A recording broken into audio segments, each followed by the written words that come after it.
You know, before YouTube fucked it all up, I had the greatest job in the world, opening for Hypnocast every night. But then we got the call, and YouTube hammered us for Moxie's tits. So now I'm jobless and broke with nowhere to go.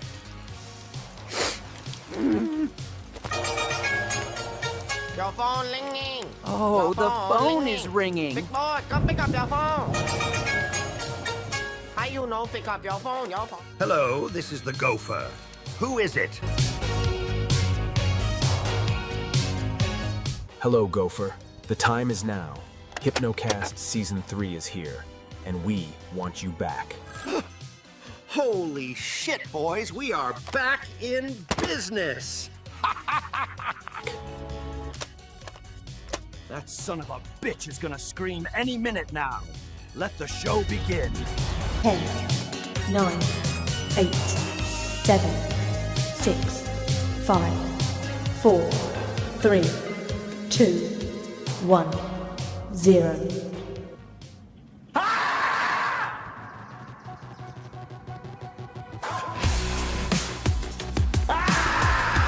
Probably all agree you can't cut 12-year-old Timmy's cock off.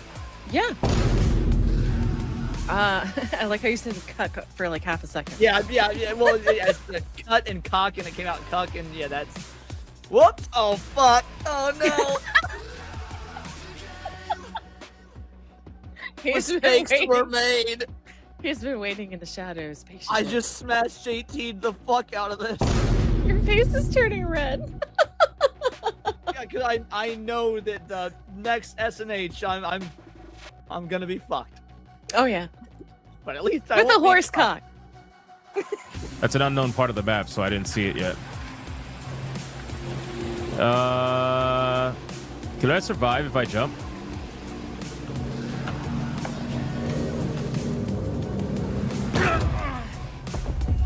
Nope. Nope. Nope. America the greatest country in the world? No. If you were offered a one-way ticket to leave the country, never come back, but it's all expenses paid, would you accept that offer? I don't think that I would leave. I wouldn't leave either. Wow. Oh, I just okay. I did that. I took him with me. Oh shit. Yo.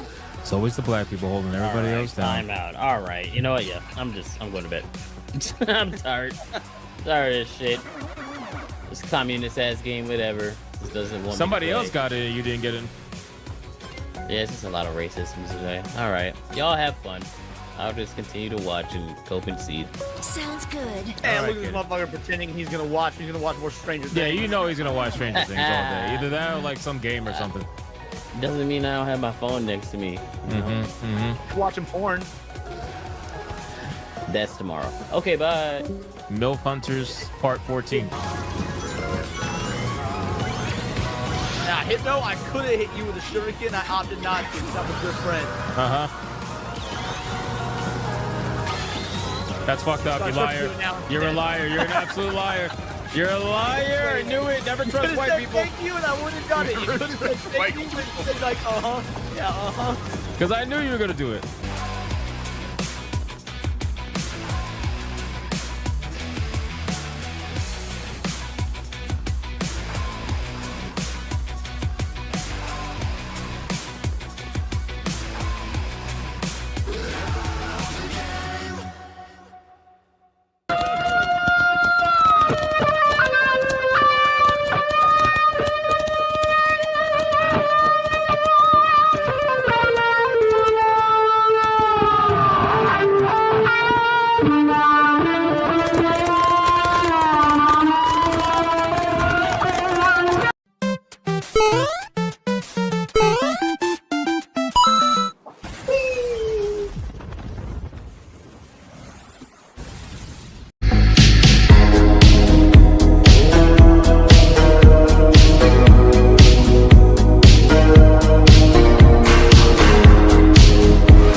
All right. Welcome everybody to another episode of Hypnocast. That's right, we are live, boys.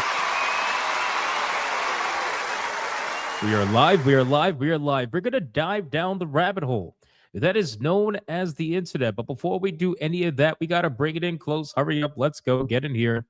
Hurry up, let's go. Get in here right now. Yes, I'm not moving. I know. Where's the VTuber? You guys clearly don't read the messages in the chat. Am I too low?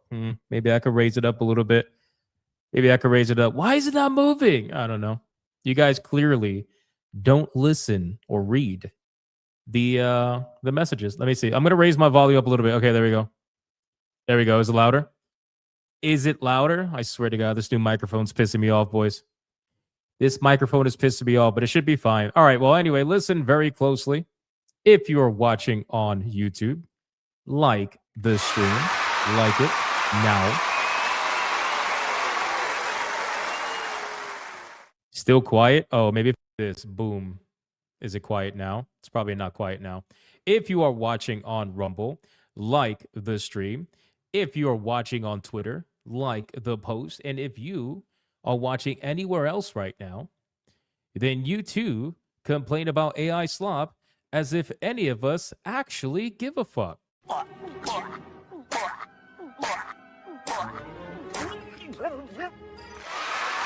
So like the stream. Don't let it happen to you. Can I get it? Okay, people keep asking what happened to your VTuber model. Okay, so earlier in the stream, if you guys are reading the chat in the stream, I mentioned two things, okay?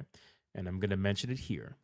Number one, my camera got fucked, okay? You understand? My camera got fucked and I didn't get time to go buy another one. So I have to go buy another one in order for my camera to start working, okay? In order for the VTuber model to start working. So instead of looking at a blank screen, you're going to just look at the picture for today, and then tomorrow everything will be fine, okay? Number two, I have a new microphone. So if you have a... if you hear a little bit of reverb, I apologize. I don't know what's going on with this fucking microphone. I got a new Shure SM7B, but I have one with the pre-built-in, pre-built-in amp. So if you guys know any tips on how to potentially fix that, that would be great. Otherwise, we're going to rock out with our cocks out today, just like we are doing every single day. Shout out to you guys.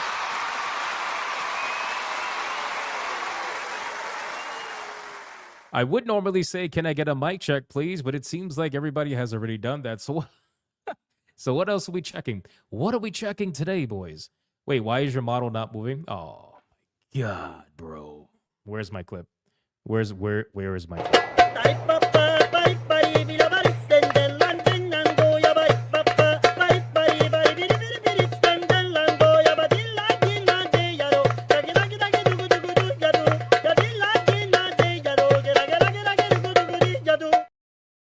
Some people keep saying I'm very quiet, and other people saying that my mic sounds fine. So I have no idea who to believe. My audio, I can boost it up a little bit. I just boosted it up another 15 decibels. So if that doesn't work, I don't know what to tell you. Anyway, guys, what else are we checking? What are we checking today, boys? What are we doing? What's going on here? Sonia says I sound great. Thank you, Sonia. I appreciate that. What are we checking today? He's flat. Is he flat? Flatnotic? That's crazy, bro. Really? I'm so low that I had to put headphones on check. Thank you. No camera check? Fair enough. Fair enough. Old man Cad needs to behave check. What is old man Cad doing? What is he doing? Go back to your stream and watch to see if your audio's fine. Okay, let's see. Hold on. Let's see.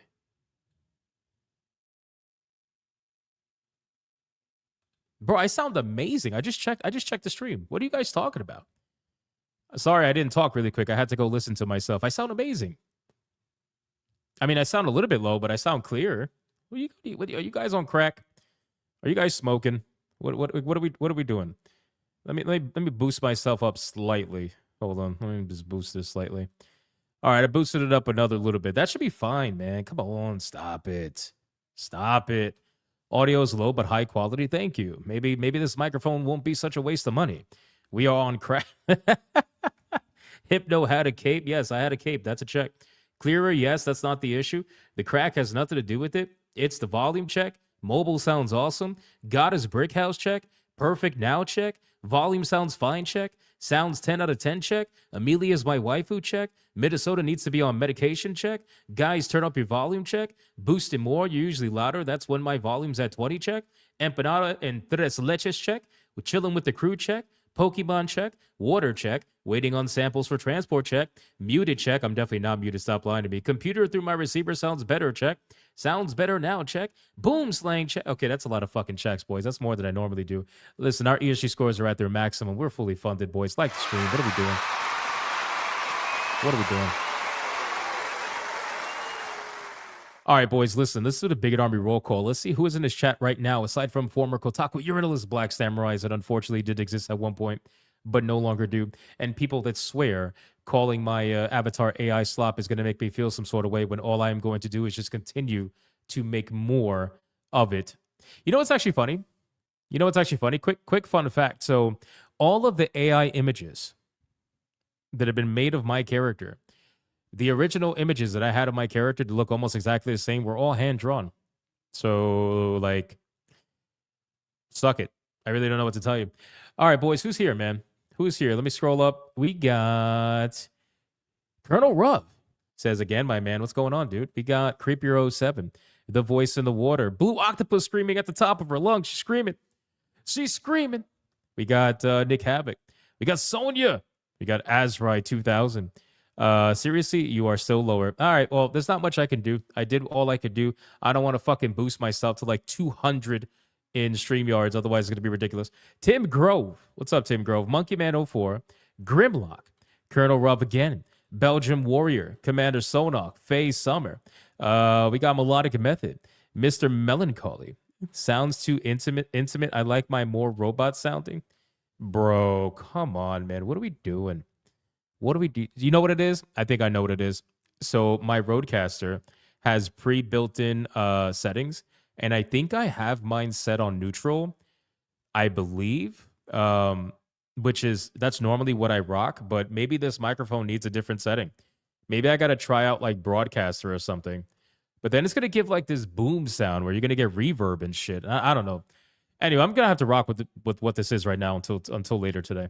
Mr. Melancholy, Fallen Reborn, Melody Johnson, MLW, Dart Dymos, Deku Leader, Marius, Romanizer 24, Radio Chimp. We got Clap Douglas. What's up, dude? We got Yamato 85. We got Too Cool Curry. We got Son of a... I'm still trying to figure this out. I'm still trying to figure this out, boys. What is going to spawn from this egg? That's what I need to know. What is going to spawn from this egg? Son of a goose. Most people would say a goose, but I feel like it's not going to be. Nope, it's not going to be a goose. Pickles? Maybe. It said honk? I don't know. It might be a hybrid. It definitely might be a hybrid of some sort of creature. spawned from multiple different generations and timelines. Because remember, the goose went through multiple different generations and timelines.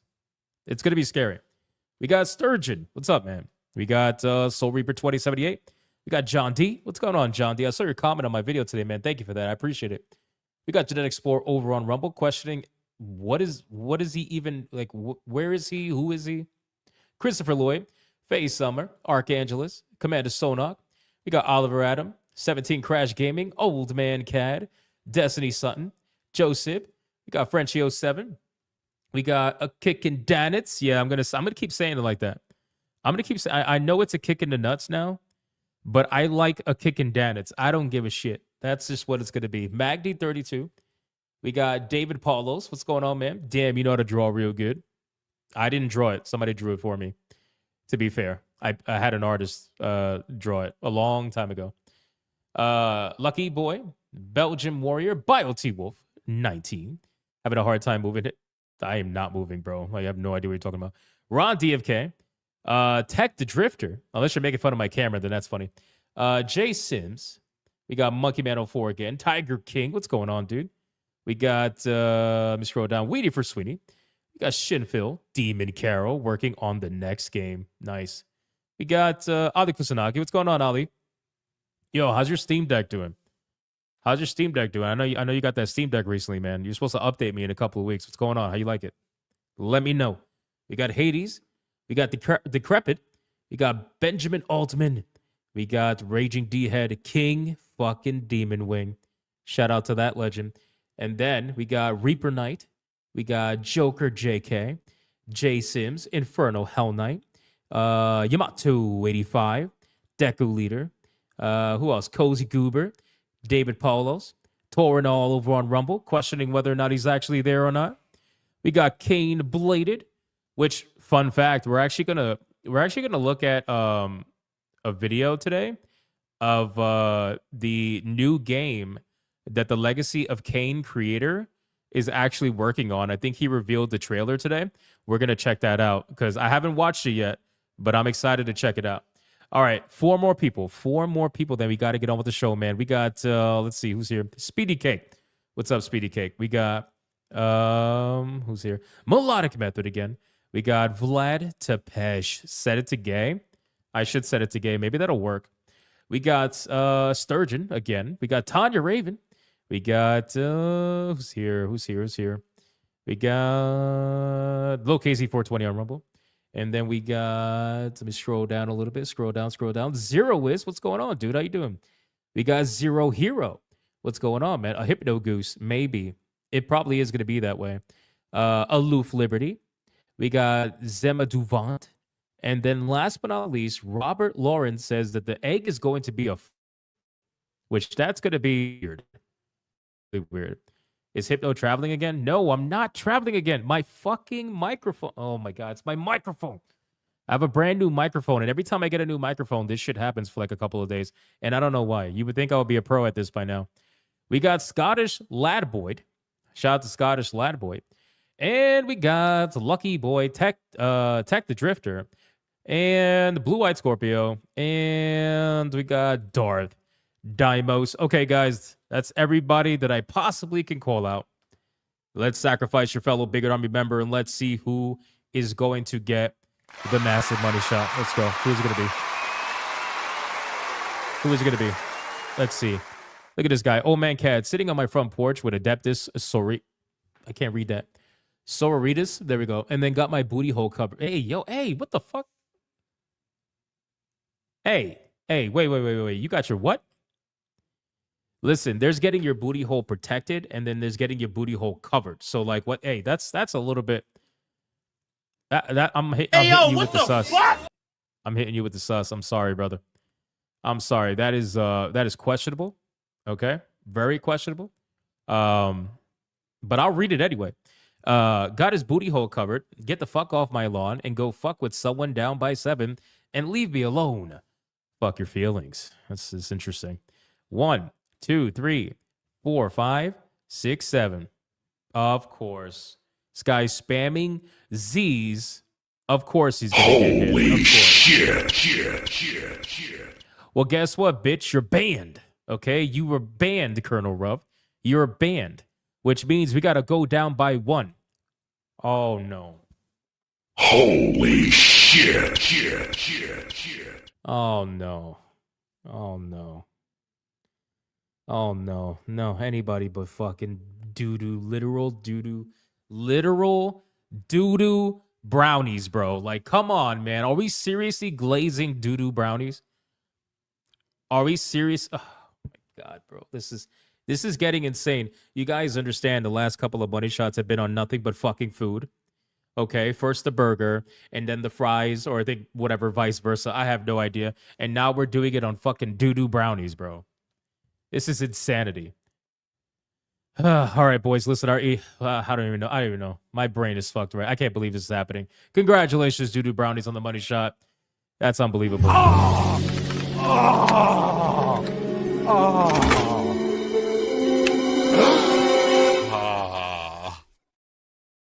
What the? Like the stream. It's fucking insane, bro. All right, man. Listen, we got a lot we got to talk about today. So Marcus Alexis Cote. If you guys remember that name, that is the guy who was the executive, or one of the executives, one of the leads behind Assassin's Creed Shadows. And apparently he is now suing Ubisoft, which is interesting information, considering that he had recently supposedly left Ubisoft on, first it was good terms, then it was not good terms, and then they kind of went silent, and now we know why. So we're kind of going to look at that and see what's going on with that, but it's another bad situation for Ubisoft that we're going to go over.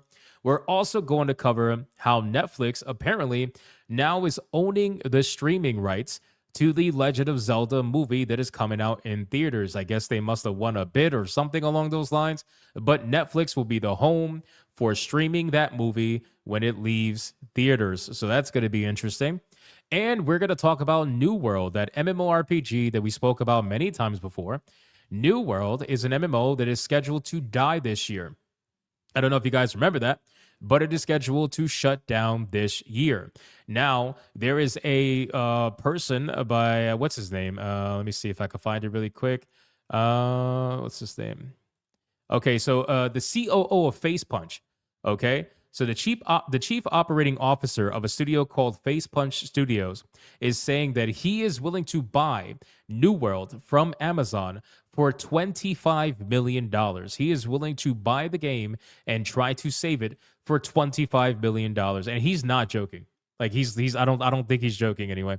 So we'll see about that story. And we also got some No Rest for the Wicked news. It's doing very well considering the small scale of the game and how, Thomas Mahler constantly gets into arguments with Diablo people, which is interesting. We'll talk about it. We're also going to talk about High Guard because some interesting news came out about High Guard that we got to go over. And we got Division 3 news. We got Expedition 33 news as well. We got Rockstar news. We got some footage of ZeniMax canceled. Project Blackbird has showed up online. And, of course, we got some interesting videos to go over on X. So before we get into any of that, ladies and gentlemen, let's get into the Super Chats. I don't have the pre-stream Legends clip, but even if I did, I'm working on a new one right now. I will have it done within a couple of days, and it's going to be a lot of fun. But let's just get into the Super Chats, boys. We got this legend starting us off immediately. Look at this fucking guy.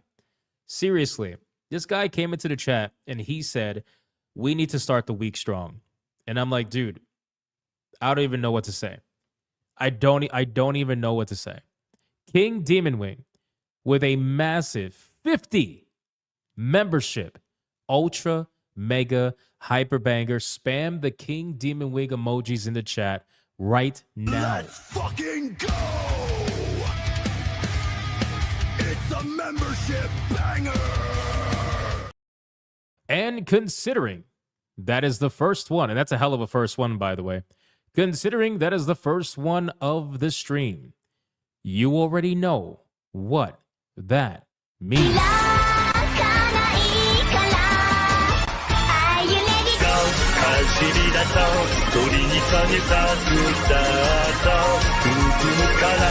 振り向かない明日は絶対もっとシャイニー自分次第深めに合い今すぐスタートボタンを押してみるも私はこんなんじゃないはず Shout out. Shout out to King Demon Wing with the 50 membership hyperbanger. I already know what clips he wants because he told me earlier before the stream even started. Him by himself almost got us a tier 1. Absolutely insane, which actually I think we already are at tier 1, but he got us almost there all on his own. And we are trying to get to 539 tier 1s in a row and 232 tiers 2s in a row. So he's starting us off very well. So let's play the clips. But the first one we're going to play, because King Demon Wing is such a legendary person, he is giving Old Man Cad a clip of his choice. And everybody already knows what Old Man Cad's going to pick. Oh my god, it's a Red Boy hyperbanger.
Bitches, let's bring the ladies in!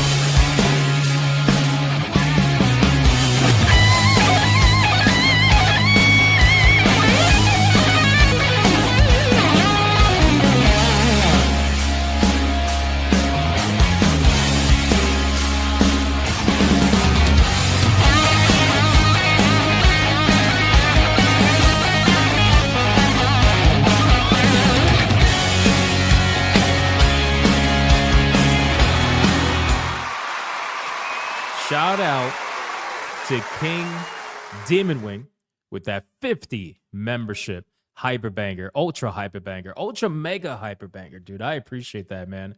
Holy fuck. Every time we get a 50 membership ultra mega hyperbanger, it's insane. I appreciate that, man. And then we got Mr. Melancholy with a 2, Yasuke's Ghost, haunts Ubisoft's halls and investors. That might be true to an extent, a little bit. But yeah, good old Yasuke. You got to love it. And if you want to talk about another legend, bro, look who's here. Look who's fucking here. We were just talking about him the other day. Look at this guy, bro. Jeremy Webb. Jeremy Webb, bro. Shout out to this fucking man. This goddamn. Here we go! Lucha, lucha, lucha, lucha. It's the way of life. Lucha, lucha. Jeremy Webb, man. How are you doing, my guy? With a $100 Red Boy Ultra Hyperbanger. Look at this fucking guy. He says, hello, world. Finally retired from the military. I need to update my pick, but 15 years have been quick. It feels good to be here for this. Hope all is well. Even if I can't be around as much, I'm glad to be here when I can. Shout out to Jeremy Webb, my guy. It is fucking awesome to see you. I don't know if he's still in the chat anymore. It was a little early, but I appreciate you, my guy. I don't think you picked anything for the Red Boy clip. So what I'm going to do is because I'm going to pick the clip for you, okay? I'm going to pick the clip for you. And there is no fucking way, there is no way that a white boy like you does not like him some Latinas. I'm just being real with you. I'm sorry. It just is what it is. Okay, everyone, we got another red boy hyper banger. Let's bring the ladies in. Oh, shit. Never mind. He picked goth Asians. He picked, I was so wrong. Oh, my God. He at the last second, he picked goth Asians. So I'm like, fuck, man.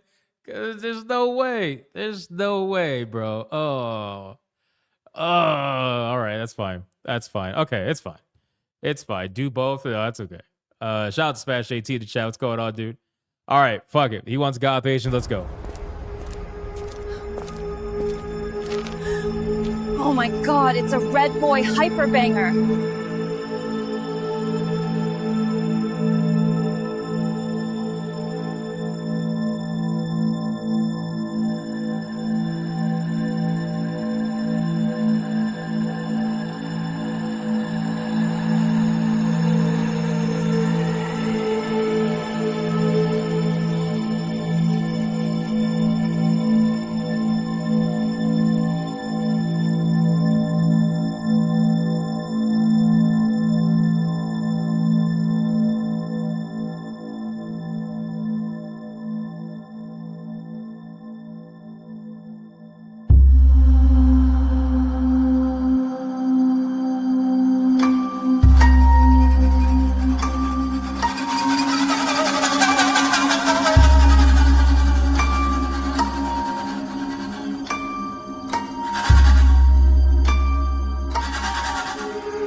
Shout out to Jeremy Webb.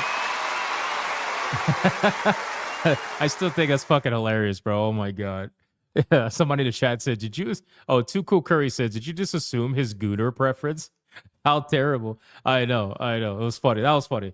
Shout out to Jeremy Webb, bro. I'm just happy to see you. Hope everybody is doing very well. And yeah, man, thank you so much. I appreciate you, bro. Then we got Speedy Cake with a 10. If you haven't seen it yet, Hypno, I recommend checking out the Starship Troopers Ultimate Bug War game trailer on YouTube and its Steam page. It's a retro FPS Starship Troopers game. Thank you. I will definitely check that out. Shout out to Speedy Cake for the legendary 10. And then he followed it up with another 10 where he says Steam might have accidentally tipped people off about a new FO3 or Fallout 3 New Vegas remasters because people are unable to leave reviews on the originals as they get a cannot review unreleased products error message. Oh, that's interesting. Huh. That is really interesting. I got to look into that. I didn't. Oh, shit. Interesting. All right. Well, listen, a lot of people desperately want those to be real, right? They want those remasters, remakes, whatever to be real. So maybe people are overthinking it, but that does sound interesting. So we'll see. We'll see how that goes. Thank you, Speedy Cake, for the heads up on that. We got Shadow something. Shadow something. 149 super sticker. Thank you so much, man. I appreciate you. Tanya Raven with a 5 says New World was great. I wish it could be saved. Amelia for UK Prime Minister. No shade, but you should play the AI video. She's my new waifu. Yeah, I got the Amelia video sent to me the other day. I have not even been able to watch it. I'm not going to lie to you. I definitely got to watch it. Check it out. Oh, shit. We're at tier 2, and I have no way to put on ears. Son of a bitch. All right, that's fine. I'll make it. I'll make it in a second. Just get the power of AI. Just give me a few. Twisted Master with a 2. Hypno Goon too hard and broke the camera. No, it's just for some reason it's having some sort of a software conflict. I don't know what the fuck's going on, to be honest with you. It's weird. Tiger King with a 499. Would you accept an offer to be a Viz or Kodansha profit share affiliate? Nah. No. You talking like a sponsor? Like that? Like, no. I wouldn't do that. If it's something that's like good, I'll promote it for free. But if I like it. BioT Wolf with a 5. I visited my friend in his new house. He told me to make myself at home. So I threw him out. I hate visitors. Okay, that's actually kind of funny. I can't hate on that one. That's a good one. That's a good one. Shout out to to Bio T Wolf. Finally, a good dad joke. Blue Octopussy with it too. Hypno had too much fun in VR chat. He broke the cam. Oh yeah, that's gonna be the lore now, right? It's amazing. Thank you for that. Trey the Joker Burkhalter. 20. Here we go! Mucha lucha, mucha lucha. It's the way of life. Mucha lucha. He says, Tifa, fuck the rules. By the way, your model is not moving and your mic is too low. Might need to replace it. Smiley face. Wait, what do you mean we need read and listen? What key can't open a door? A turkey. He just had to do it. He just had to do it. Just had to do it. So that's an amazing thing. Amazing thing. Thank you, Trey. I appreciate the chaos, man. And then Ali Kusanagi with the 5. Steam Deck is awesome. Getting used every day. Wish I got it a year ago. That's awesome, dude. I'm glad you're liking it. I keep telling people, once you have a Steam Deck, it's going to be really hard to be without it. And then we got Speedy Cake with a 5. What do you say to a Puerto Rican in a 3-piece suit? Will the defendant please rise? Absolutely. As always, us Puerto Ricans always being targeted. Chaotic Holy with the holy shit $100 Red Boy Hyper. Here we go! Mucha lucha, mucha lucha. It's the way of life. Mucha lucha. It seems like Chaotic Holy took offense to Latinas being cut off a little bit too soon. He's like, Jeremy Webb didn't play Latinas. That's not good. So that means that I need to step in and make sure that the clip gets fucking played. Okay, everyone, we got another Red Boy hyper banger. Let's bring the ladies in.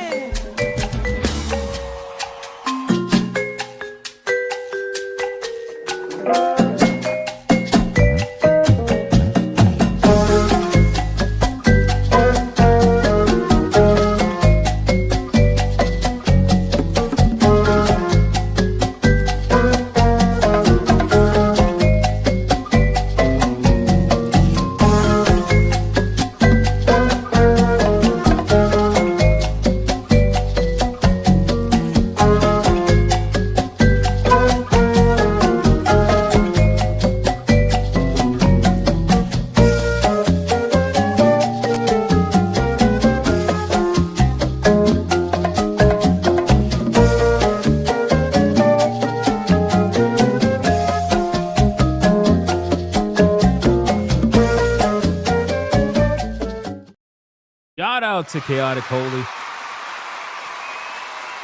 Dropping that banger. I appreciate that, my man. He made sure that fucking clip was played. Thank you, bro. I appreciate that. And then Jeremy Webb for 15 months says, I can't help it. I've seen South Korean girls, and man, they could be so pretty. Well, don't tell anybody that in the U.S. because apparently they don't exist. This is unrealistic standards or unrealistic, expectations of women or something along the, I don't know. They make it up as time goes on. Smash for 17 months. I'm unable to support currently financially for reasons. Hopefully Valhalla's upon us. Can't stay too long. Much love, brother. And hail bigots. Hey, shout out to Smash. I appreciate that, man. 17 months of legendary status. And yeah, it's all good, bro. It's all good. I appreciate that. Jeremy Webb with 5 says, I'm also sad my dad joke book is gone left overseas. Oh, man. That sucks. We got to buy you another one. You got to go on Amazon and buy another one right now. You got to buy the one that fucking, what's his name? That ABF has, man. ABF has a fucking, 1,000 dad joke book or something like that. I think Sonya has the same exact thing as well. You got to buy those books from, ask them where they got it from. Kyle B with a 5. Who can drink 20 liters of petrol and not get sick? Jerry can. Dear God, it just gets worse. Okay. Now we're moving over to Rumble. Let's go, Rumble. What are we at? D Draconic with 1 membership over on Rumble. Shout out to D Draconic. Thank you so much. I appreciate that. And then Torinol with a 2. Camera got fucked. His camera got laid. Not going to gripe over the camera's good fortune. Really, Torinol? Really? I appreciate that. I'm sure the camera appreciates that too. And then we got Deadeyes Lock with $1. Kathleen Kennedy wasting 14 years to ruin a franchise like feminism ruining relationships. They both got achievements only a miserable cat lady would love. That's pretty accurate. I'll say that's pretty accurate. Shout out to Deadeyes Lock for the $1. I appreciate that, man. And on that note, we are fully caught up, boys. Fully caught up. So shout out to you guys. Thank you so much for the insane support. I appreciate it. We are at tier 2. I am going to try my best to put the ears on. Let's see if I could do this. Okay. I'm going to try my best. Here we go.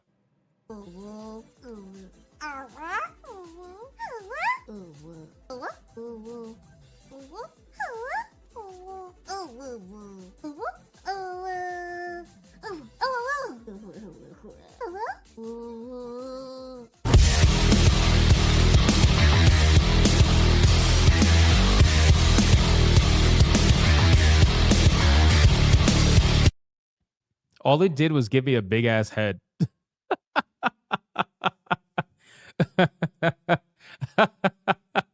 Gave me a big ass head, bro. What the fuck? Hey, that's fine. Hey, shout out to you guys for helping us hit tier 2 again. We made it work. We made it work. I like the ears though. Hey, this headset's pretty cool. I got to be honest with you. But AI is an amazing thing. It really is. It's an amazing thing. You got to love it, dude. Got the job done quickly, and that's why they want to fight it. Maximus with a 99 cents. Thank you, Maximus. I appreciate that, man. The foot profile picture is crazy. And then we got Scrap Gamer with a 10. What's a liberal woman's favorite pickup line at a protest? Is that a Molotov cocktail in your pocket? Or are you just happy to dismantle the patriarchy? Bro. I would laugh at this if it wasn't so goddamn true, bro. Honestly, like sad music is much better. Sad music is just much better in this scenario. That's just fucking sad, but it's so true. It is so goddamn true. All right, boys. We're caught up everywhere. Thank you again for the insane support. I sincerely appreciate it. Let's get into the content, and we're gonna start off with the. You know what? I want to start off with the Legacy of Kain. The Legacy of Kain creator. He is back. Let me bring it up on screen. Hold on. Give me 1 second. So he is back, and apparently he is making a new dark fantasy Lovecraftian video game, which I have not seen this trailer yet, but I want to check it out. So let's check it out together after I remove this bullshit and then put this here on the screen. Let's see what we got here. Spawnyard says the creator of Legacy of Kain is back with a new dark fantasy Lovecraftian game, Dead House Sonata, a narrative-driven action RPG. You play as the undead fighting the living, spiritual successor to Blood Omen Legacy of Kain. You play as one of the 7 classes, vampires, and more down below.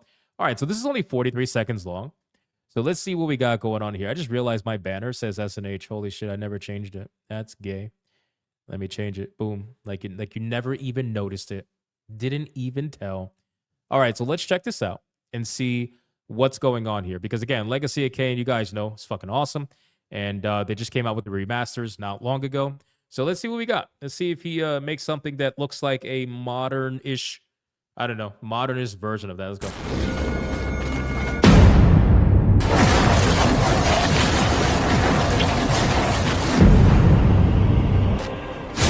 By Victus!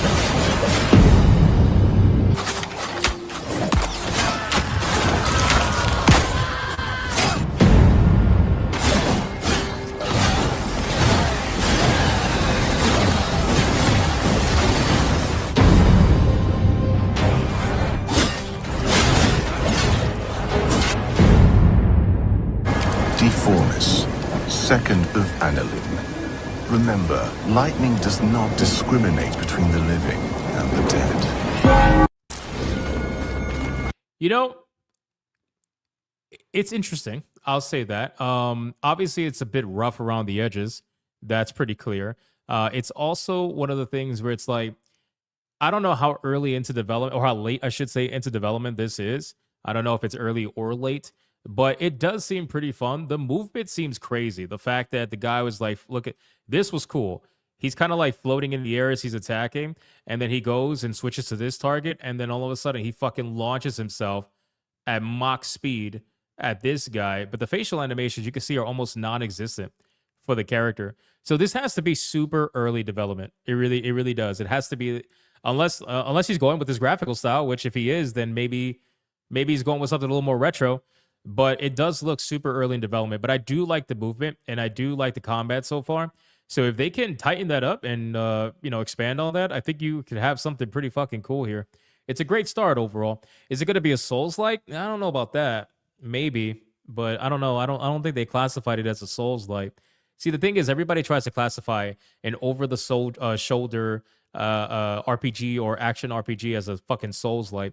I don't think it's going to be a Souls-like personally. So we'll see. But that's the new trailer from the Legacy of Kain creator.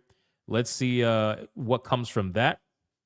Let's get to the next topic really quick. Oh, guys, I got to read this to you. So check this out, man. This shit is crazy.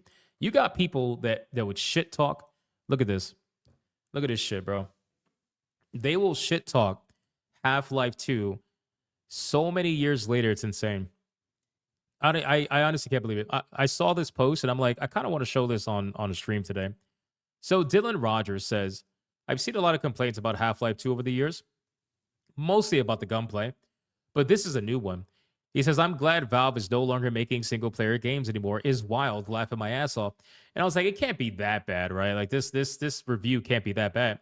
And then I look and it's like 0.2 hours. And I'm like, oh no. Oh no. This is somebody who heard about the hype behind Half-Life, but is somebody who desperately needs like all the modern features in most modern shooters in order to be able to play the game. Because if anybody's played Half-Life, you're gonna know real quick that shit is not in the game. Like you're not gonna find any of the modernity bullshit that a lot of modern shooters have. You sense Cope? Yeah, I sense Cope a little bit too. So we're gonna read this review. And again, 0.2 hours. The guy barely played the game at all. It says, recently I played through Half-Life 2, and I have some reflection on the experience. How are you going to reflect on a 0.2 hour experience, guys? Like, let's be real. This is not my first time I tried to play through Half-Life 2. My first attempt would have been in 2010 via the Orange Box for the PS3. Arguably, the worst way that you could experience a game, maybe beat by the OG Xbox version. I managed to complete the game on the PS3. I always chalked it up to the terrible port, which was inexplicably made by EA. A few sequences stuck in my mind, the boat section, the car section. Now as we cross into a new year, I figured it was time to give it another shot, which I don't know if you guys are aware, but we ended up playing Half-Life 2 again and the DLC, right? We ended up playing all of that during stream. Like we griftcasted it because we wanted to go down memory lane, and we had so much fun streaming Half-Life 2, the original, that we just did the DLC too because like fuck it, why not? It was that much fun. But anyway, now as we cross into a new year, I figured it was time to give it another shot. I wanted to have the most optimal experience I could. I looked up which mods enhance the experience intended by Valve. It led me to MMod. It was simple enough to get up and running. My first thought is that the game looked pretty decent for a 2004 game. I'm running the 2024 Anniversary Edition, which apparently did some work to get it running on modern machines, and I can confirm it runs great even without any mods. My second thought was the game really just started, huh? You get like 2 lines of dialogue from G-Man, and then you're off to the races. I kind of feel like that's what makes it so cool, though. It's the mystery behind the G-Man that is still not solved even till this day.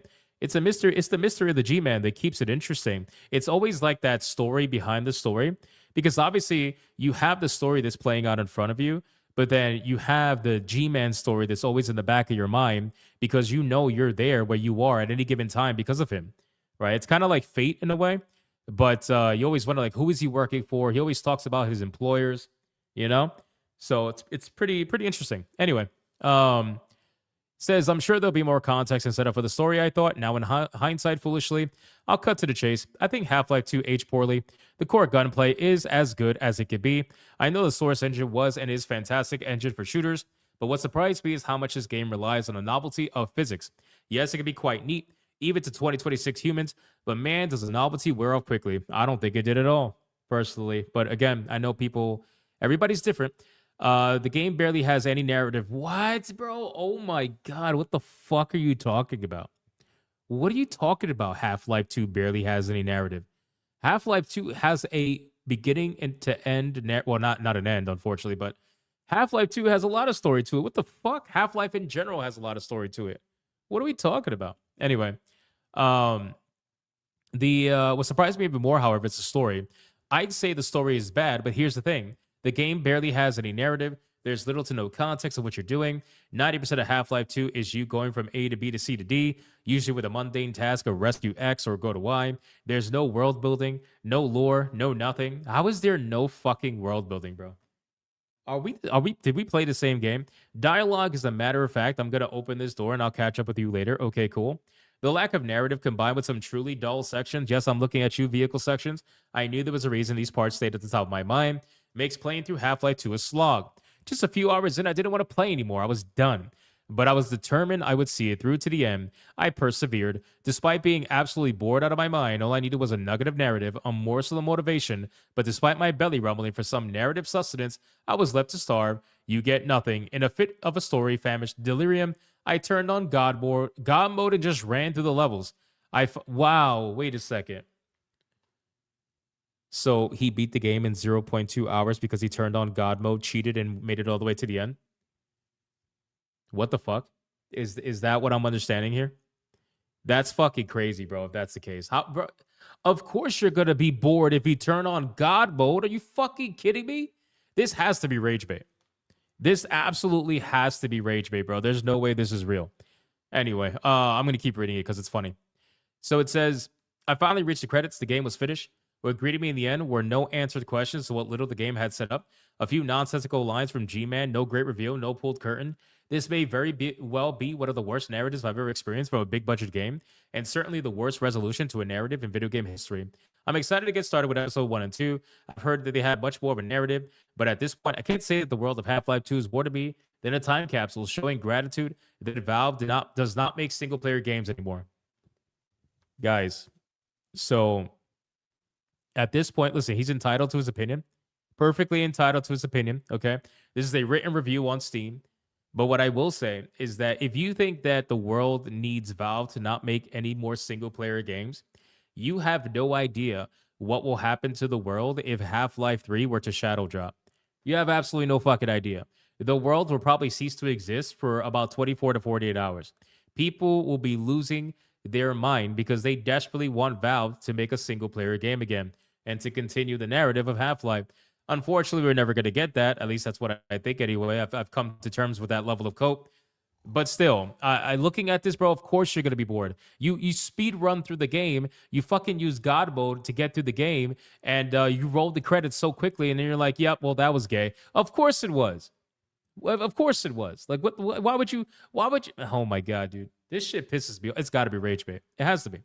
Anyway, so I wanted to share this with you. I thought it was fucking hilarious. And that's basically it for one of the worst reviews I think I've ever seen of a video game ever. That's just what it is, boys. All right, let's X this out and let's go over this one. This is definitely rage bait, okay? This is 1,000% rage bait, and you cannot convince me otherwise, okay? So I saw this trending on social media, okay? This particular video has, let's see, what is it at? It's at 20,000 views. So it's not as high as I thought it was going to be, considering I saw it everywhere. It took me like 4 times seeing it for me to give it any sort of air because I just skipped through it the first 3 times. But this one comes from an account called Jamie's Act or something like that. And it says, PC gamers being priced out is justice. Your knowledge starts and ends with cable management and fan speeds. Real work needs those chips.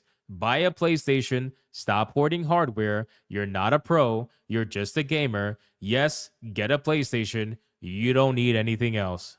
Bro, this shit has to be fucking rage bait. It has to be rage bait. There's no way. Like, there's legitimately no way, right? This has to be rage bait.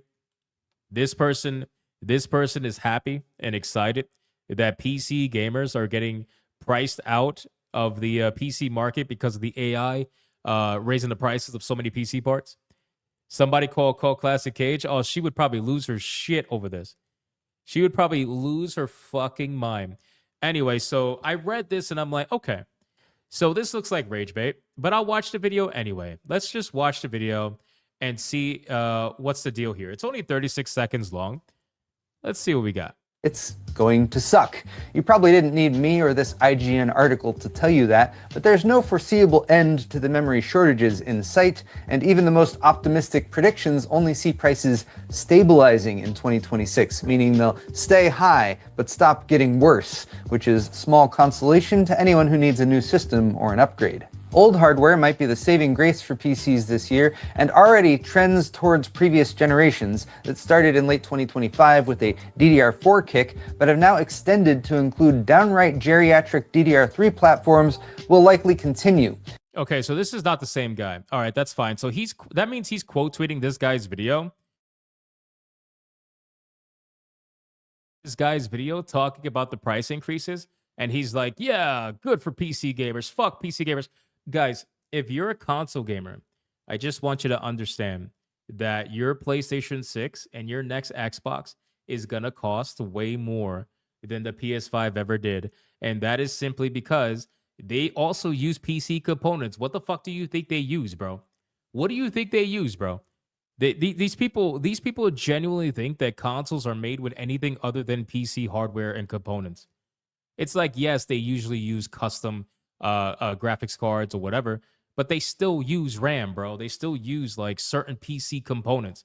So the price increase is going to affect these companies at some point in time. And I like how he says real work needs those chips. So console gaming is real work, but PC gaming is not. Is that the understanding that I'm having here?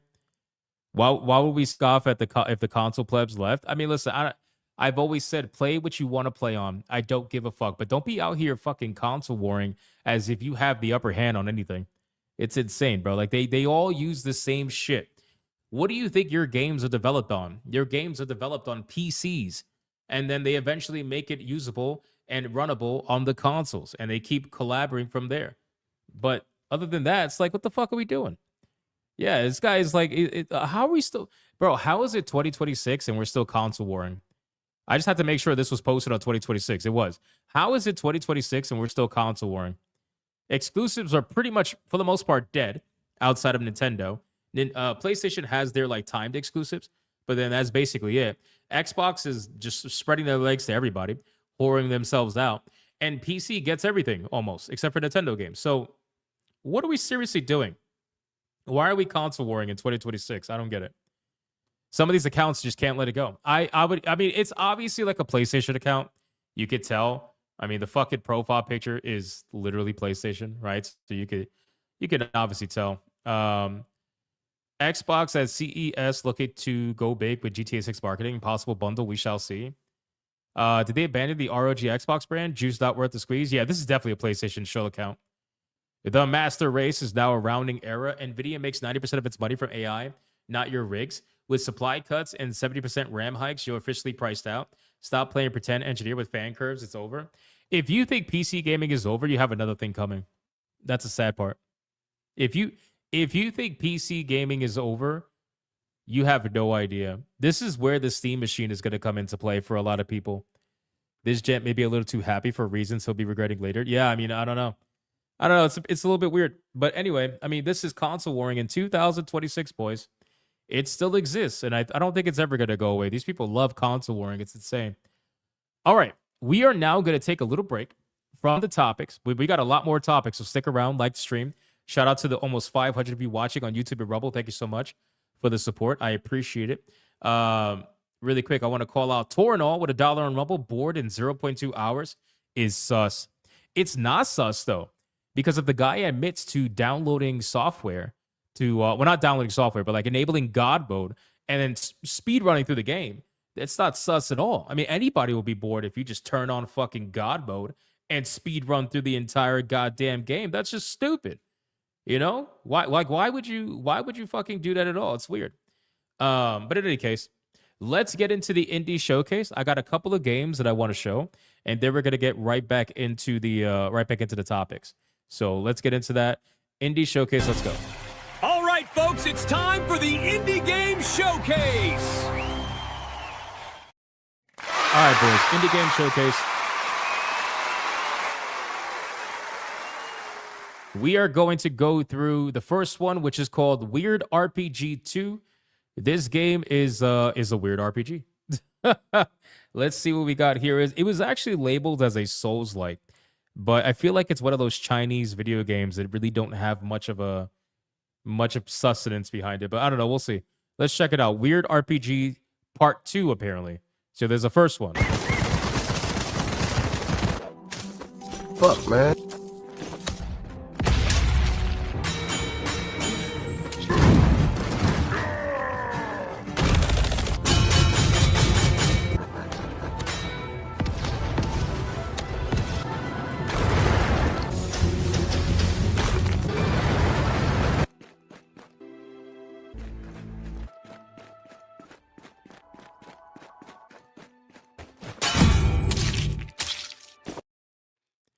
I mean, ironically, there's a little bit there, but there isn't much there, unfortunately. But there is a little bit there. What on earth? I have no idea. Like, the combat seemed cool. The world design seemed very, Chinese or whatever. But what the fuck? Giant crab. Can't go wrong with a giant crab. What else we got? Enchanted crown, typical RPG items. I mean, it looks like there's something there, but I don't know how much is going to be there. Again, Chinese games, this could be a gacha game for you. I have no idea. Mr. Krabs, that's definitely a Mr. Crab. Giant crab. You can never go wrong with a giant crab. All right, but that game is called Weird RPG Part 2. And like I said, apparently it's a Part 1. You could check that game out in your free time. This one's called Escape from Ever After. Let's check out this game and see what's going on with Escape from Ever After. Here we go. Hi there, and welcome to your new job with Ever After Inc. That's right, your fairy tale is under new management. From bedtime fables to epic adventures, storybooks are an untapped market ripe with valuable resources, cheap labor, and profit to be had. That's why Ever After Inc. is expanding from the real world to transform these timeless tales into commercially viable enterprises. Your job here is simple. You'll have your very own office, of course, and we'll be sending you on dangerous business trips across a vast network of storybook worlds. You'll team up with an exceptional team of cross-departmental fairy tale colleagues.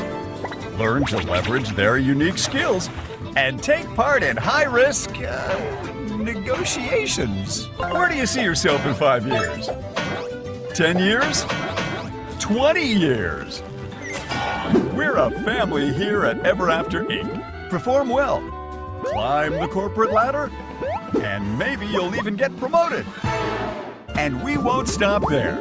Ever After Inc. is expanding into storybooks of all genres. Our shareholders back in the real world have never been happier. By the way, I hear there's a... Yeah, I agree with you guys. This is very Paper Mario. Like, this has Paper Mario all over it right now. Group of rogue employees that are trying to sabotage the company from within. You wouldn't happen to know anything about that, would you? We'll circle back to that later. You got the job! Welcome to Ever After Inc. You'll love it here! Because at Ever After Inc., we don't just believe in happy endings, we create them. I mean, listen, looking like Paper Mario is not a bad thing, right? Like, playing like Paper Mario is also not a bad thing. If you look at the combat, the little bit of combat that they actually showed, it was very much like Paper Mario. I'm trying to remember where they showed it. It was earlier, like right around here. Yeah, like, check this out. Where do you see yourself in 5 years? 10 years? 20 years? I mean, I think it's pretty cool. I think it's pretty cool. I will be wishlisting this one. People saying we saw this before. I don't remember seeing this. And if I did, my bad. Because I didn't wishlist it. So, but I definitely want to wishlist it now. So I will be wishlisting that one. All right, next one up really quick. Hold on, let me add that to my wish list. Next one up is... Okay, this one was cool. Well, it looked cool anyway. It's called RIP Reincarnation Insurance Program.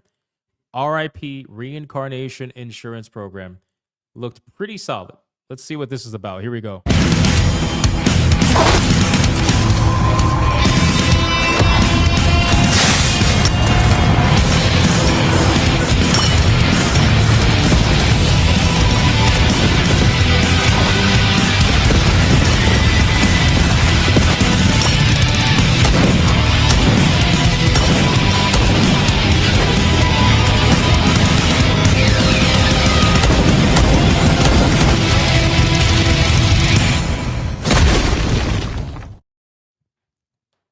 right, well, that was short and sweet, but that looked fucking cool.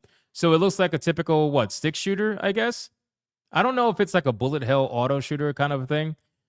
Oh, it might be, actually, now that I look at these skills. It might be a bullet hell style auto shooter. But, oh, maybe not. Maybe it's like an ARPG. Man, this honestly looks pretty sick. I'm not going to lie to you. Path of Exile with guns? Maybe. Maybe. I didn't see any cards. You're right. There's no cards. So it might not be an auto shooter. This looks fucking sick. I'm not gonna lie to you. I'm gonna up. Is this cards? Or is this skill trees? It's hard to tell. It's hard to tell. Is this cards or skill trees? It says select divine tech. I don't know. This might be cards. Probably. This might be cards. We might have spoke. Yeah, it's definitely cards. We might have spoke a little too soon. But that doesn't mean the game is bad. It just means that it's going with a roguelite style, fucking auto shooter. It's probably an auto shooter then if it has cards like that. Look at that though. All that gear. They could be combining like Diablo style loot system with an auto bullet hell style shooter. I think that would be pretty cool. I'm still gonna wishlist it. I thought it looked good. I don't think it looks bad at all. I think it looks fine. Let me check this out. It's coming soon to early access, January 25th. Okay, next one up is going to be a game called Millennium Dream. And it's one of those psychological horrors that we love to look at. I love these psychological Chinese, Japanese, whatever it is, horror games. Let's check this out and see what we got.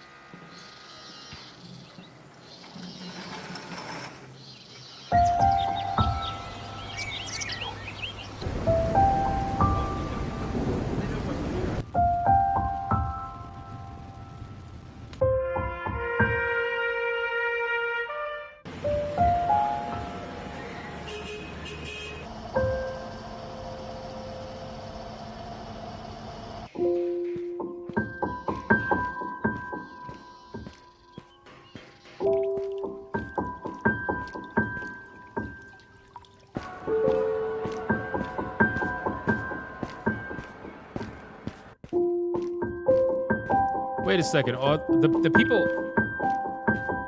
people weren't even real. The people weren't even real. They were, what the fuck? They were that's weird. They were mannequins. Wait,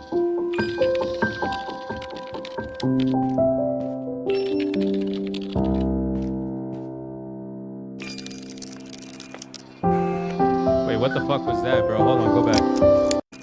These kind of trailers, they fuck with me because there's so many hidden things you got to look for. Look at this. You got people in the background with their fists up in the air, BLM style, fight the power kind of a thing going on here. What's happening?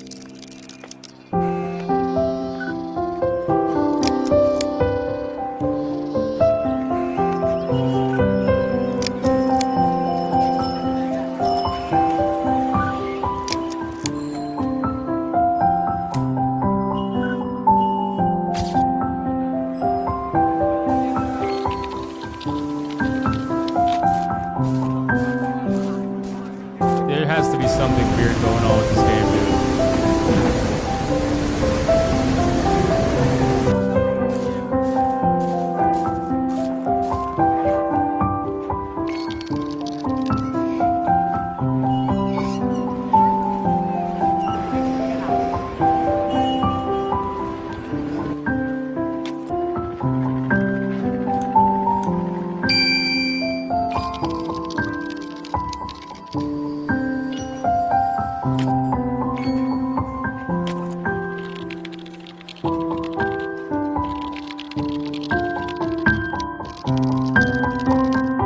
Monkey.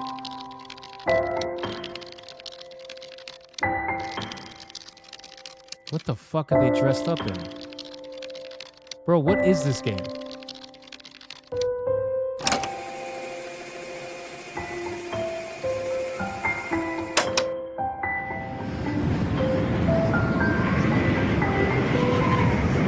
Going into the Twilight Zone?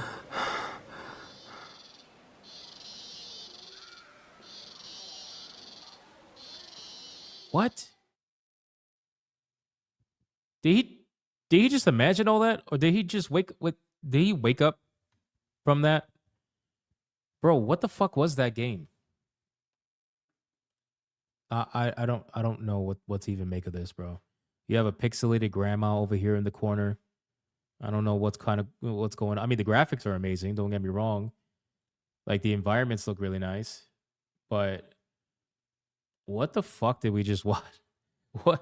What did we just watch? A game to play on my LSD? Yeah, I don't know what to even make of this, bro.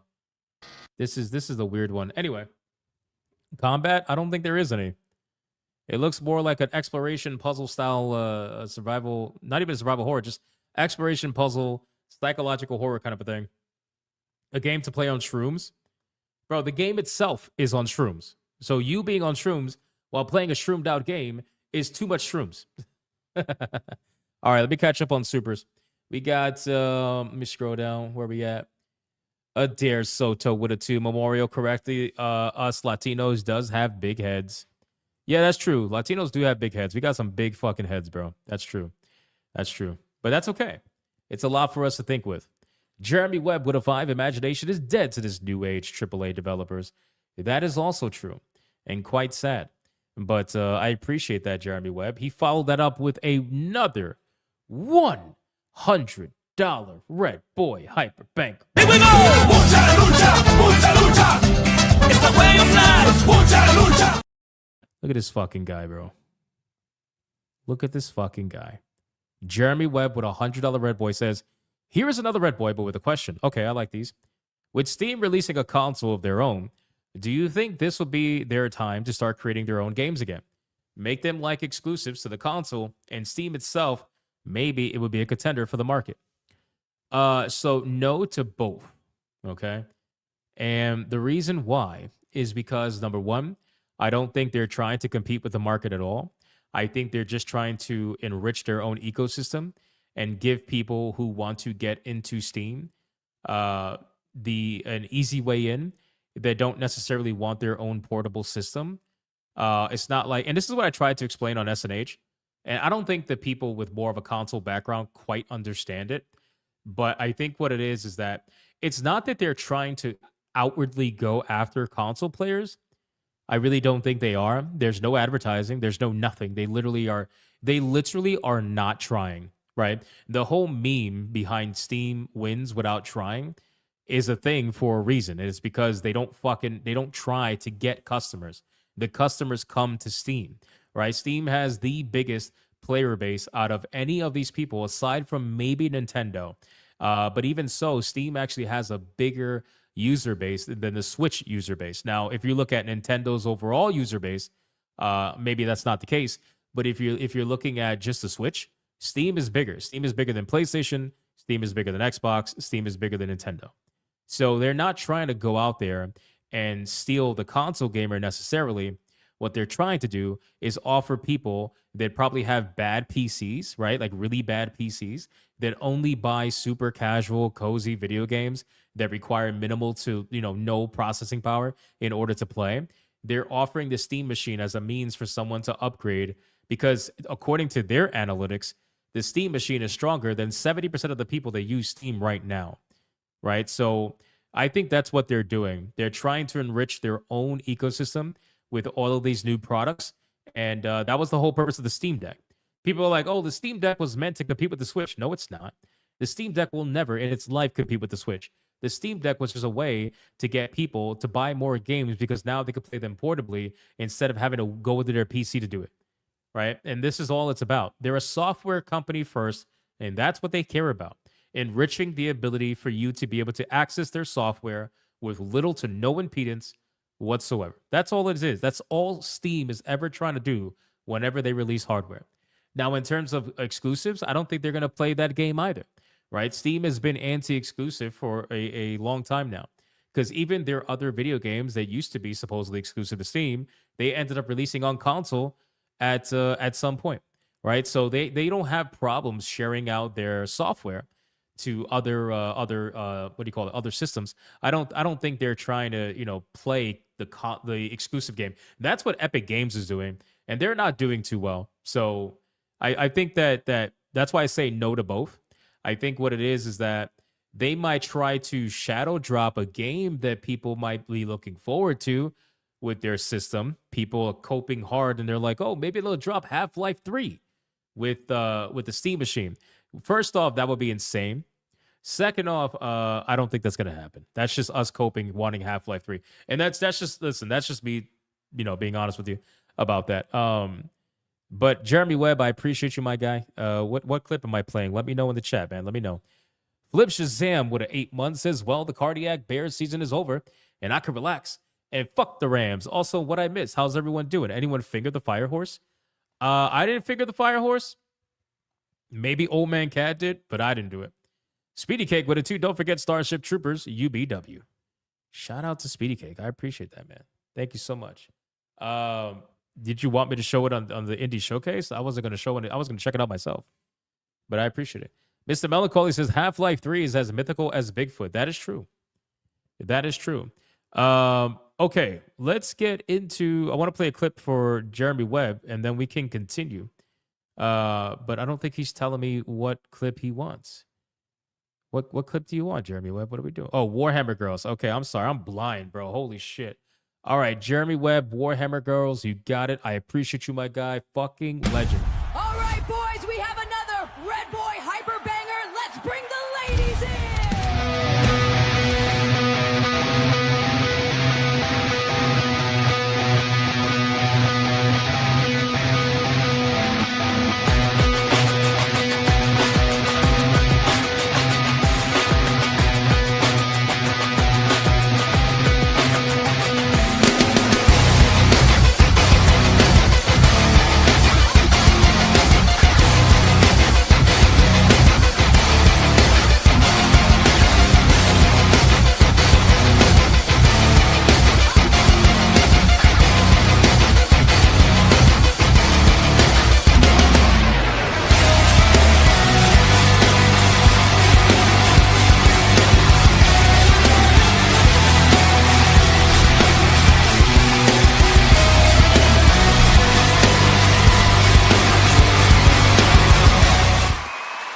Shout out to Jeremy Webb for the third. I'm losing count. Third.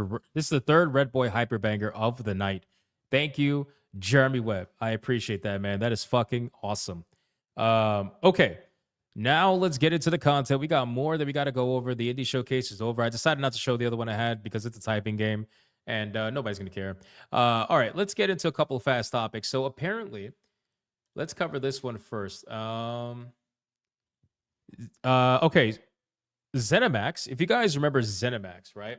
So ZeniMax had a canceled project called Project Blackbird, which was going to be another MMORPG that they were working on. Well, obviously everybody knows that it got canceled. Now, it seems like every time one of these games get canceled for some odd reason, the footage of the game gets leaked online. Now, as you guys are aware, I cannot show you this footage because ZeniMax is going to probably pull a Ubisoft and copyright strike the channel if I show you the footage. So what I'm going to do is I'm going to simply just talk about it really quick, and then I'm also going to link you the article so you could check it out yourself.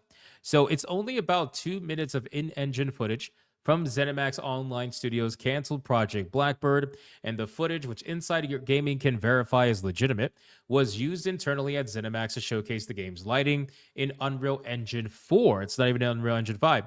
You can see the 2 minutes of footage below, and again, I can't show it to you. So what I'm going to do is I'm going to link it right now. I'm going to put it in the chat, copy, paste. I'm going to link it right now. So if you want to see what that looks like, you are more than welcome to. The link is going to be there over on YouTube and then over on Rumble as well. Genetic Spore for $1 says, I like psychological horrors too. Come on, bro. Come on. What are we doing, man? I appreciate that. Thank you so much. That's crazy. So yeah, check that out. Definitely check that out and see if that's something you want to consider looking at. Because I know a lot of people were curious about it, but when we first talked about it, but again, I can't show it to you. I don't know if you guys saw this story. This is a real feel-good story. It's also a really fucking sad story. But apparently, Rockstar may have granted a terminally ill fan's wish to play Grand Theft Auto 6 before they die, which is like, bro, oh my God.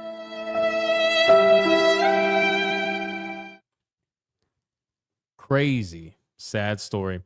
In December, a Ubisoft Toronto developer posted on LinkedIn with a heartfelt, emotional message. The developer, Anthony Armstrong, revealed that a member of their family had been battling cancer for years and had been given the news that nobody ever wants to hear. They only had months to live. Armstrong explained that they were a huge GTA fan, but the final timeline meant that they wouldn't be able to play Grand Theft Auto 6 after years of waiting.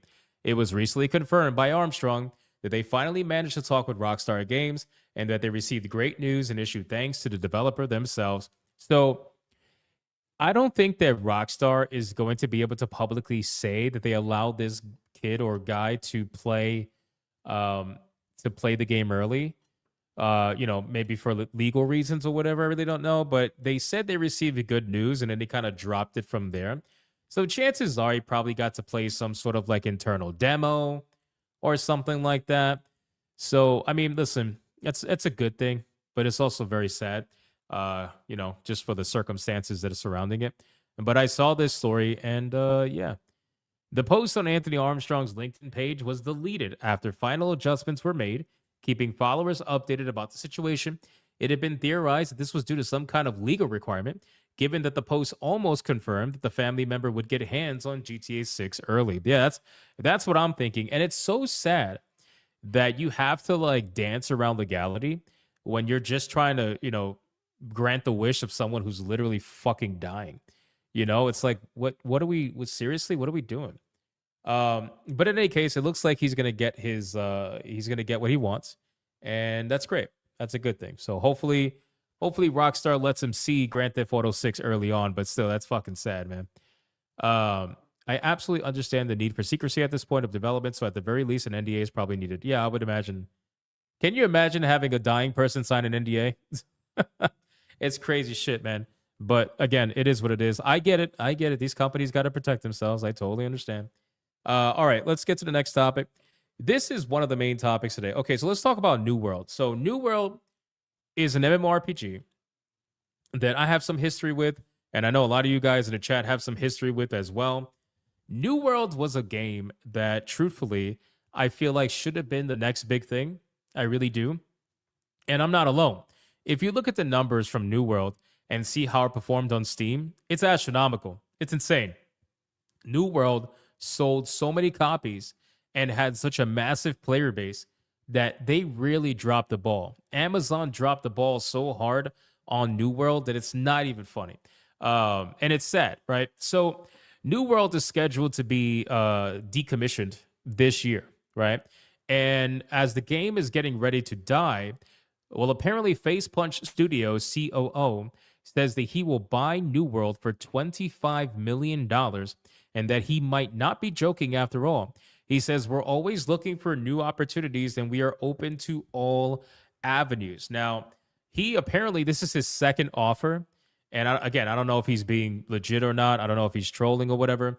And you guys might think $25 million is a lot of money. And it probably is for a game that's pretty much dead. But truth be told, it probably cost Amazon way more fucking money, right? Way more money. John D says, I sincerely have no memory of us going over this game. Do we have any footage? Are you talking about New World? So let's bring up the Steam DB really quick so that you guys can see exactly how big this game actually was, right? Because you could say the game was big, but then like to see the numbers, you realize just how huge this game actually was. So this game released 4.3 years ago, okay? And I remember when it was brand new, just announced, I was playing the shit out of it. I loved it. It was a great game. I thought the PvP was so good. I was killing people 20, 30 levels higher than me because they sucked. It was fantastic. And when the game came out, it hit an all-time peak of almost 1 million players on Steam, right? And keep in mind, guys, this game, to hit 1 million players on Steam 4.3 years ago, bro, Steam grew so much in the last 4 years, it's not even funny, right? So to hit almost 1 million 4 years ago, that's not small. That's fucking huge. That's a lot of potential that this game had. And like I said, I played this game when it first came out. I thought it was fucking awesome. I was having a great time playing this game. But then I realized, man, that Amazon, I think what it is that this game blew up, but unfortunately, Amazon was not equipped or experienced enough in game development and especially MMOs to be able to see this game through, which really sucks. Because if this game was in the hands of an experienced studio or an experienced company that knew what to do, I think it would have went a lot better. What went wrong? There was a lot of things that went wrong, unfortunately, but Amazon just really dropped the ball on this game. So it had almost 1 million players, and now it's down to about 1,000 people playing it right now, with about 1,500 in a 24-hour peak, right? So the game had a lot of potential, dropped the fucking ball. Now, with that being said, like I said, they're getting ready to kill the game off, but the COO from FacePunch seemingly wants to buy it. So let's see what's going on here. Despite being a moderate success, Amazon's New World MMO will be taken out behind the woodshed on January 31st, 2027, and put down for good.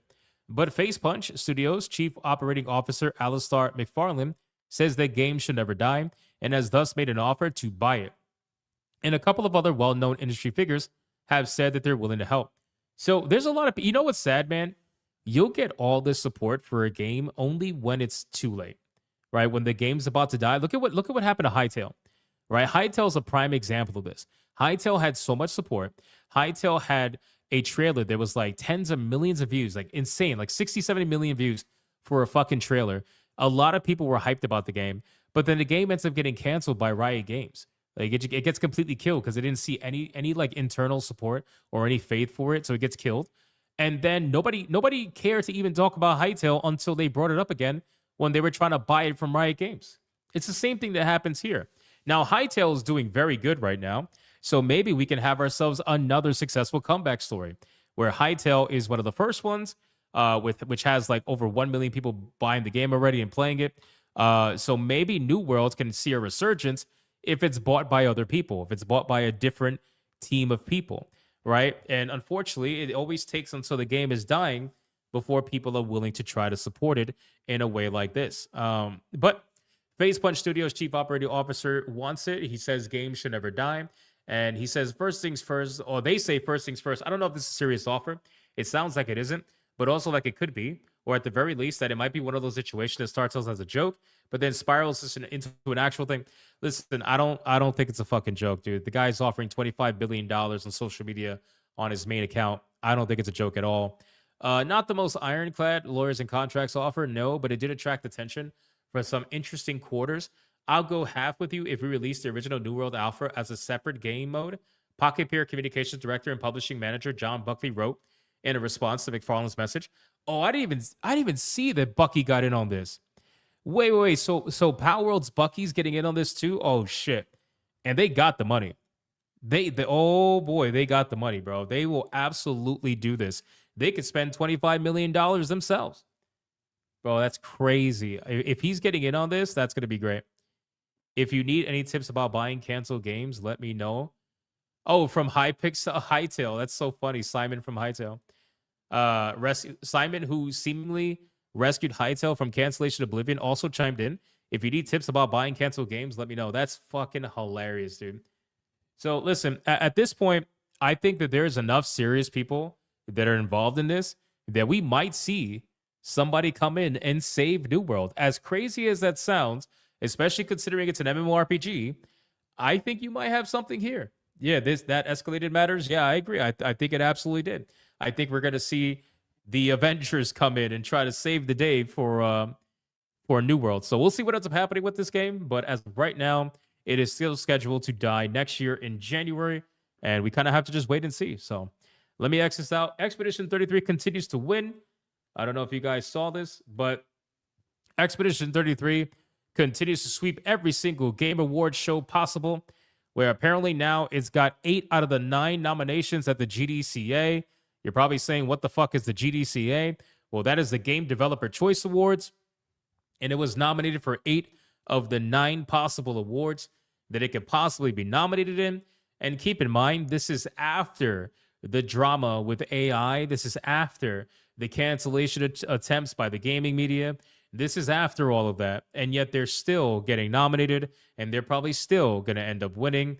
So I just kind of find it. I kind of find it to be hilarious, like, because no matter how much they try, they can't cancel this game, but they definitely are going to try. So there's that. Let's also. Oh, here's a pretty big story that I didn't put on the title card, but we should talk about it anyway. So the Division 3, you guys know the Division 3 is in development. Okay, it's pretty early on, the development for Division 3, but apparently, with the development being so early on, regardless, the boss behind the series, Julian Girardi, or Girardi, whatever, has left Ubisoft to work on Battlefield instead, bro. Oh my god. That is amazing. That is amazing. That is rough. So think about this, guys, right? The Division 3 being in development, Ubisoft getting sued by Marcus Alexis Cote, whatever his name is, and then now that they're losing the guy who was behind Division 1 and 2, that's pretty fucking bad, man. That's going to be a bad loss for them. Miss Molly says early, took 10 years plus. You talking about Division 3? Are you talking about Division 3? It took 10 years plus? I don't think so. I don't. They're not. Again, they're not talking about the first two. More UB Flaccid losing. Yeah, there are. It's bad. Now he hasn't said exactly what he's doing, but that he'll just be at Battlefield Studios working. So imagine losing your employer, somebody who was behind one of your most known games, to not really your competition, because Battlefield's not really competition for Division and vice versa. But still, you're still losing them to a pretty big company, so that's gotta hurt. So it's just another one, man. Another hurt for Ubisoft. He says, quick update from the base of operations. It's time for me to hang up my go bag. Keeping the watch as I go on another grand adventure. Girardi wrote in a message on X, the Division's future burns bright, and I can't wait for you to discover what the teams have been working on. It's bad. It's going to be bad. How does he own Zelda? Who said he owns Zelda? Who said that? I didn't say that. I did not say that. All right, let's move on. So now we got Highguard, guys. Did you guys see this story about Highguard? Check this out, boys. Look at this. So you guys know that Highguard took the prime spot at the Game Awards, and usually the prime spot costs a lot of money, okay? A disgusting amount of money in order to get yourself as the final spot in the Game Awards, the spot that everybody's looking forward to for a massive reveal, which is the reason why Highguard was such a flop, because everybody was like, this is your ultimate reveal? This game right here is your ultimate reveal? Really? You maybe wait the entire show for Highguard? Well, apparently, Highguard did not even have to pay for that slot. They did not even have to pay any money to get the final spot of the Game Awards. But it was just the fact that Jeff Keighley and the showrunners thought that it apparently deserved the spotlight, so they gave it to them anyway for no money. That's the rumor right now. Demon Carol says, how much dick did they have to suck? Probably a lot. Highguard's trailer landed with a thud at 2025's biggest award show, but it didn't pay for the privilege. And keep in mind, guys, when's the last time you heard about Highguard? When's the last time that you actually heard any update about Highguard? Have you seen a trailer? Have you seen a pre-release trailer? Like anything outside of the initial trailer shown at the Game Awards? Nothing has been shown for Highguard. They are radio silent about this video game. We're not going to know anything until the game fucking releases. It's crazy. It says that, remember when Apex Legends was shadow dropped? It's a risky move for such a high-profile game to skip all the pre-release marketing hype entirely, but it paid off. And it's clear that why Respawn went that route. Photoreal PvP hero shooter was an eye-roll inducing prospect even back in 2019. So letting the game speak for itself short-circuited any pre-release angst. We don't know if the strategy could have been replicated, but would it have been worse than the late Concord's legendary failure or the reaction to the recently announced Highguard, which was the final big reveal at the last year's Game Awards?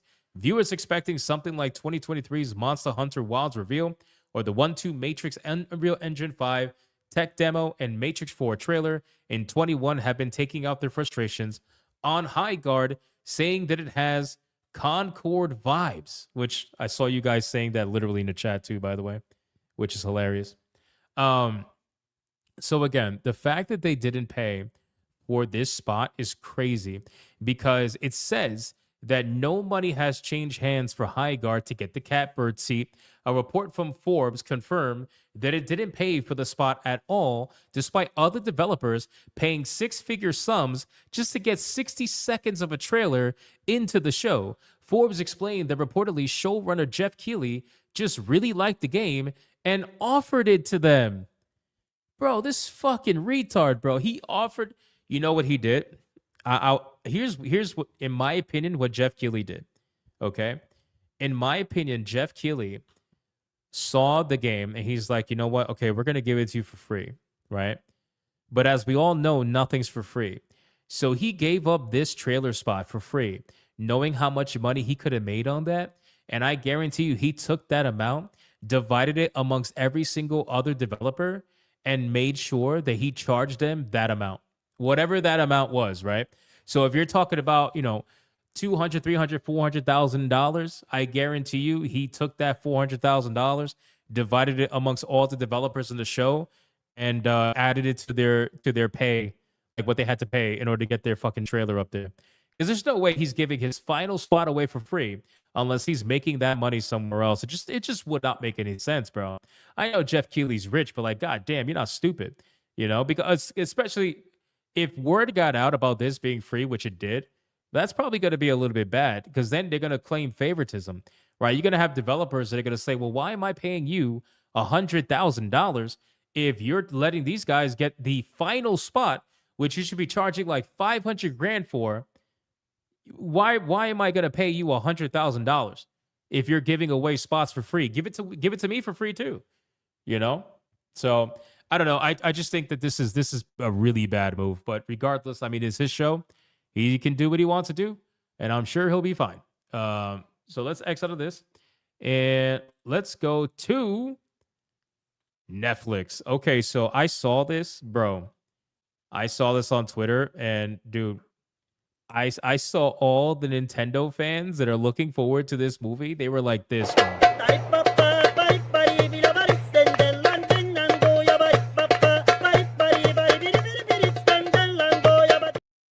Now, keep in mind, guys, okay? We are strictly talking about streaming rights, all right? Streaming rights. And it's really not that shocking considering that Netflix has the streaming rights to other Nintendo movies, I believe, right? Didn't Netflix have Mario, the Super Mario movie on Netflix, right? If I'm not mistaken, forgive me if I'm wrong. So I really wasn't surprised by this, but for some reason, a lot of people were. And they're melting down about this on social media. But regardless, let's talk about it. So Netflix has officially nabbed the streaming rights to the Legend of Zelda movie. Now, this movie is going to be coming out in theaters, obviously. So, you know, it doesn't really have much to do with Netflix. But the moment it comes off theaters, you are only able to watch it on Netflix. Oh, they do? They do on Netflix? Okay, that's what I thought. I remember seeing it. I remember seeing it on Twitter that people were saying that the movie's available on Netflix. I think I remember seeing Netflix post about it. But regardless, this is going to officially be owned by Netflix for streaming rights exclusively. So you have to have a Netflix account if you want to be able to watch the Legend of Zelda movie. So let's say you want to skip the movie theater. You want to go right into, you know, streaming whenever it's available. It's only going to be available on Netflix. And I know some people are not going to like that. They're going to be highly upset about it, but that's just what it is. Yep. And listen, yep. Fucking Netflix being more picky of its international content. Yeah, I mean, listen, at this point, Netflix is going for the gold, right? You already know that they're trying to buy Warner Brothers. You already know Paramount is basically suing what's his name? Warner Brothers. And it's a whole cluster right now because they're battling to see who is going to get Warner Brothers, and Netflix is going all out this year to try to ensure that they could get Warner Brothers. And also, they love to do their exclusiveness. Like while gaming is trying to get rid of exclusives, the streaming platforms are still fighting more than ever to try to be the top dog, you know? So that's just what it's going to be. Netflix really wants us to hate them. I don't think, it's not like they're going to change the movie, you know? It's not like they're going to make Zelda black or something. Well, I mean, let me not speak too soon. It is Netflix. I'm sorry. I shouldn't have assumed it.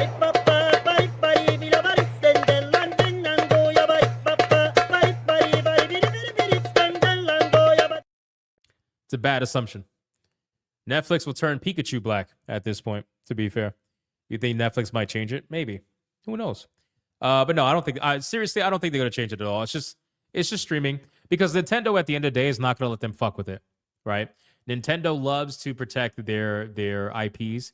I mean, I had a story, I didn't even bother bringing it up. I had a story about how there was a time when Nintendo didn't want Sonic to be able to outrun Mario because they thought that was what do you call it? That was offensive to their IP and that was devaluing Mario if Sonic was faster. And I'm like, but it's Sonic. What is wrong with you? Are you really that stupid? But yeah, it's Nintendo, man. That's what they do. They go hard on their IPs, even if it doesn't make sense. Okay, let's X this out really quick. And let's go to yes, Assassin's Creed. Okay, so guys, we covered a lot about Alexis. Is it Mark Alexis Cote? I keep saying Alexis Mark Cote. It's Mark Alexis Cote. All right. So we covered a lot of Mark Alexis Cote because he made a lot of statements during the Assassin's Creed Shadows debacle last year. And it took me a bit of a shock and a bit of a surprise where out of nowhere, he seemingly left Assassin's Creed Shadows and Ubisoft. And this happened at a time where they were trying to convince everybody that Assassin's Creed is doing better than it ever has been, right? They were trying to tell everybody that Assassin's Creed Shadows is the #1 game in the universe. Every alien that has ever existed in this universe has played Assassin's Creed Shadows. That's how successful it was, right? And then all of a sudden, Mark Alexis Cote just left. And nobody quite understood why. He's been pretty quiet about it. He did dispel one allegation, and then after that, kind of went quiet about it. Well, apparently now he is suing Ubisoft, which is interesting, for almost $1 million, alleging supposedly constructive dismissal for the reason why he is suing the company. Former Assassin's Creed boss Mark Alexis Cote left Ubisoft just 7 months after the release of Shadows, one of the most see what I'm saying? One of the most successful games in the series history, bro. Why are we still doing this? Why the fuck you lying? Why you always lying? Why are we still doing this? There's no reason, bro. It's 2026. Can we stop? Can we stop lying about it? He stood up for the game as public figures like Elon Musk derided it. And the day after Ubisoft announced his exit from the company, he said it wasn't his choice. And now he is, in fact, suing.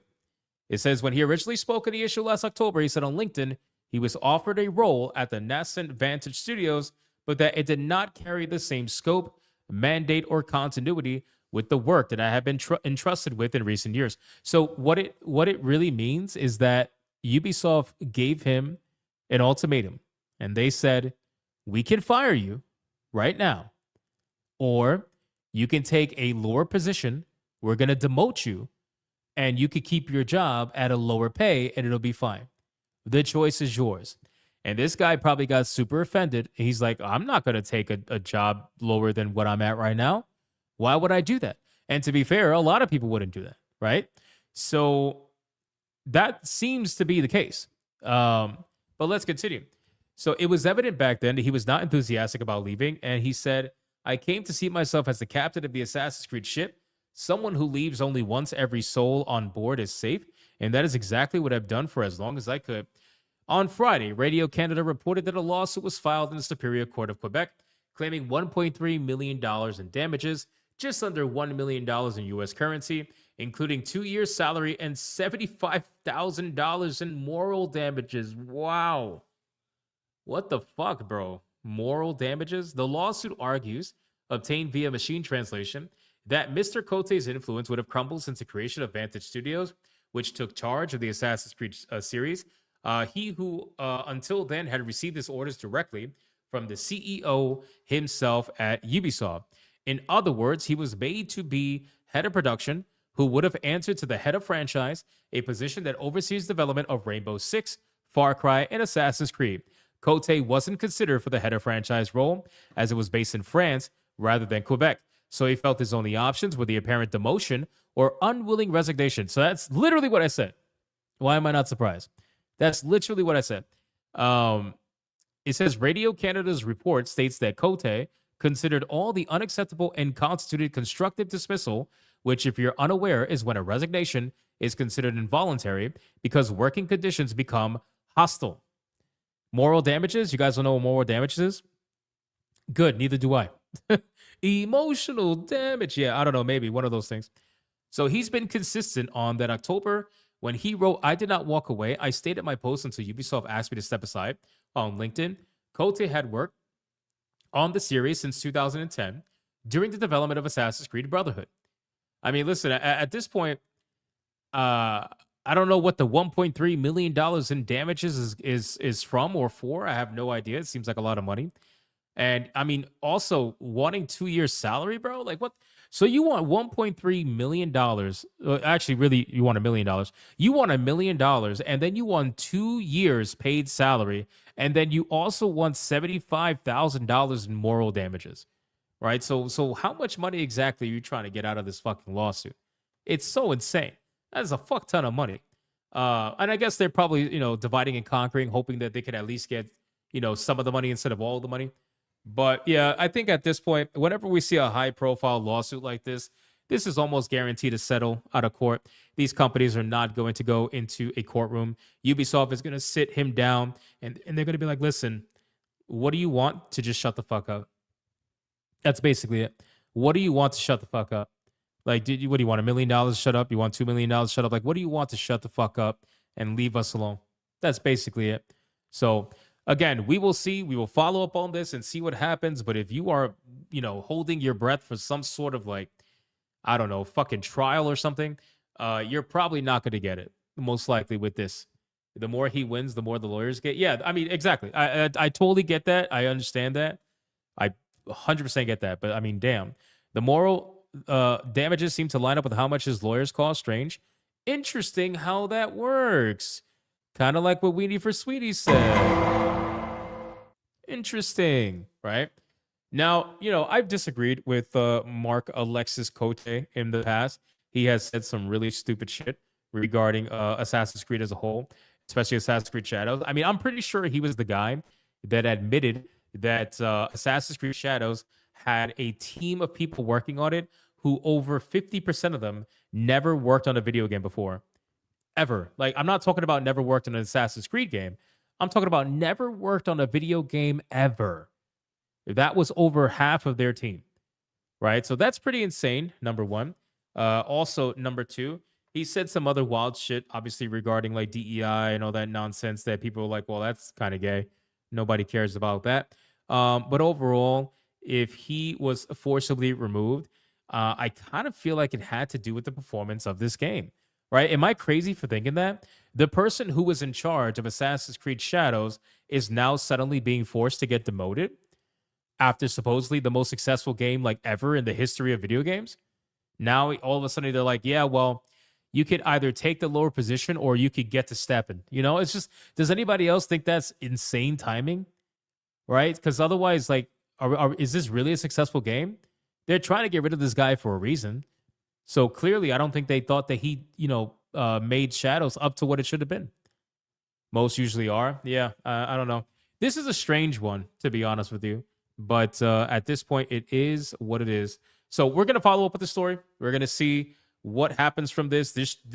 I think this just got filed, I'm pretty sure, either today or yesterday or something like that. So we'll see what ends up happening. But guarantee this is going to settle. And we're never going to know how much for, and they're just going to settle and be done with it. Ubisoft does not give a fuck. Even though they're broke as hell right now, they still don't give a fuck. Yeah, 2 years salary is crazy, right? That's what he wants, 2 years salary. It's crazy. But the game was so successful, we are demoting you. You are too valuable. I know, it's weird, right? Where have we seen this before? Everywhere.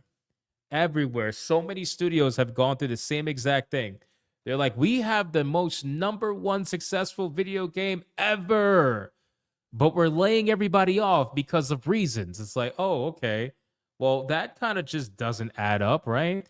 If you're so successful, normally you would see some level of success, but instead we got some weird AI-looking fucking Attack on Titan collaboration, and apparently Yasuke and fucking Naoe are banging now.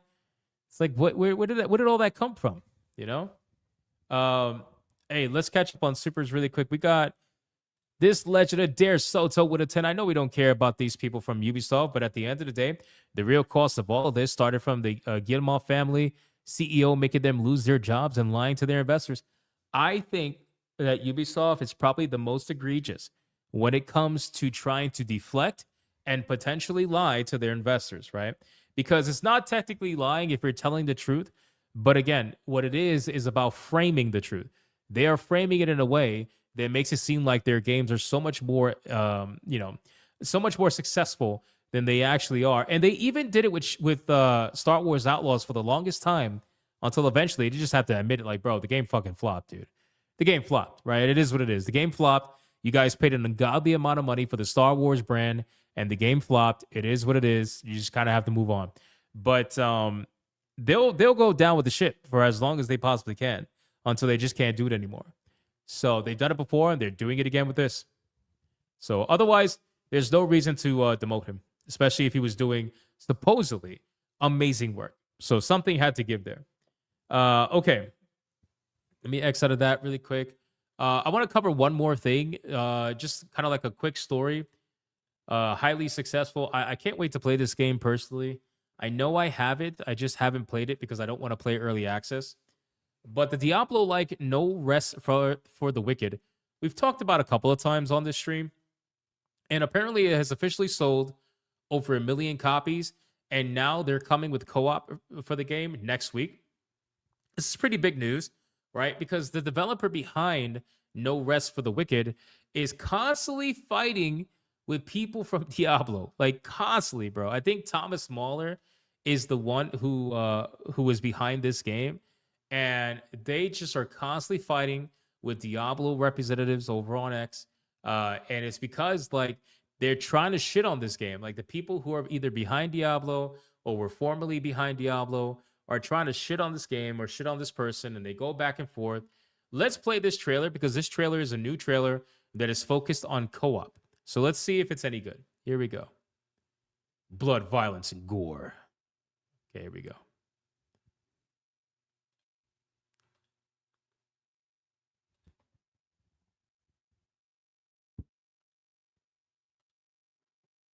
Yours alone. The audio wasn't working. Sorry. Your Let's try that struggle again. was your own. Every battle, every scar, every victory. Yours alone.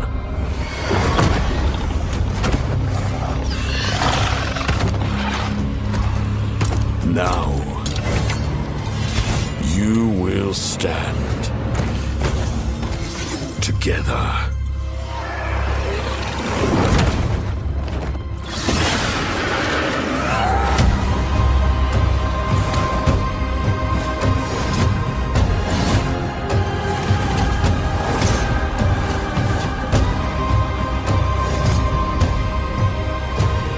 The Watcher's call has been answered. Welcome to Sacrament.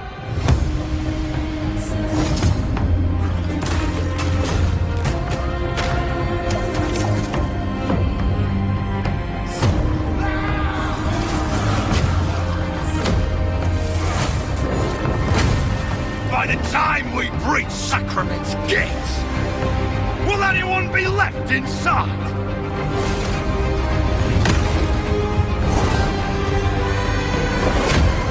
The sickness has turned our island against itself.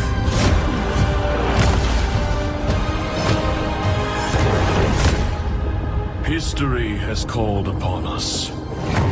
And history will remember how we answer. Dude, this game looks so good, man. This game looks so fucking good. It's not even funny, bro. This game looks unbelievable. I like it. I like it a lot. It's giving me, like, I know it's darker tone, so don't get it twisted, but it's giving me like early Torchlight vibes when Torchlight just had such a good vibe to it and it looked fun. It had an interesting graphic style, but it still gave you something that was like fun to play. I really, man, I haven't played it yet. Chief Daniel, I haven't played it because it's in early access, isn't it? I'm pretty sure it's still in early access. I mean, listen, I'm the moment this comes out of early access, I'm gonna play it. If it's out of early access now, I'll play it. Otherwise, I'm gonna wait on before I play it. It's giving you old school WoW, but I could definitely see that. Especially with the characters, the way they're designed, I could definitely see old school WoW vibes for sure. Torchlight 1 and 2 were good. They were. Torchlight 1 and 2 was really good, and then it kind of fell off a little bit. Miss Bella Games says a co-op mode sounds good to me. It does. It does. I think this game, the reason why it's getting so much hate for some people at Blizzard or like Diablo shills is because, quite frankly, they see it as a threat. That's really what it is.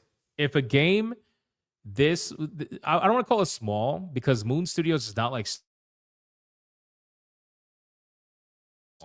can do this good and sell over 1 million copies and it's still in early access, it has a good future to it.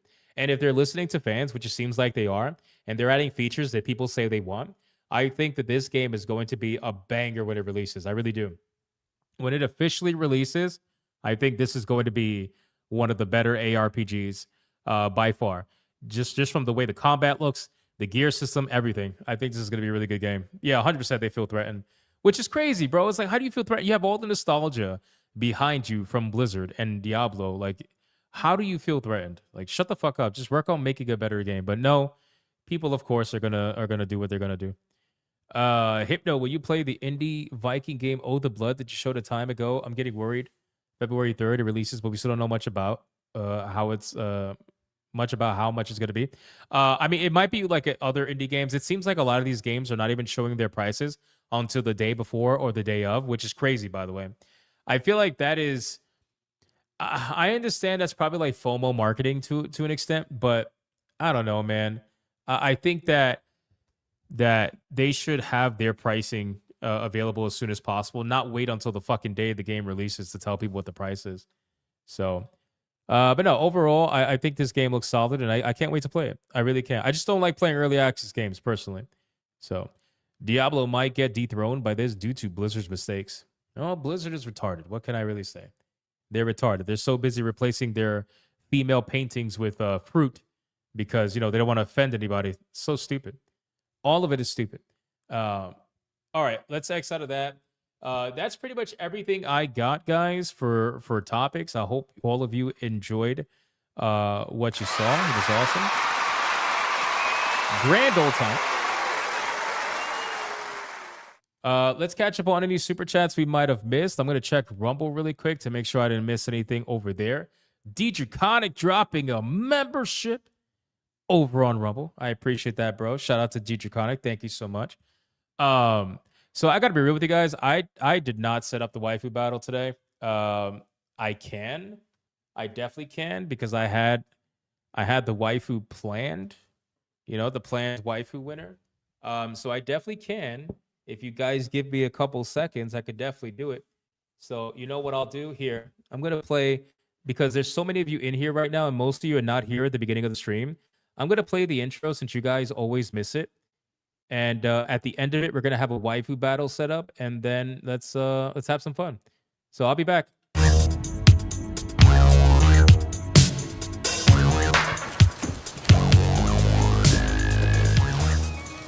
Before YouTube fucked it all up, I had the greatest job in the world, opening for Hypnocast every night. But then we got the call, and YouTube hammered us for Moxie's tits. So now I'm jobless and broke with nowhere to go.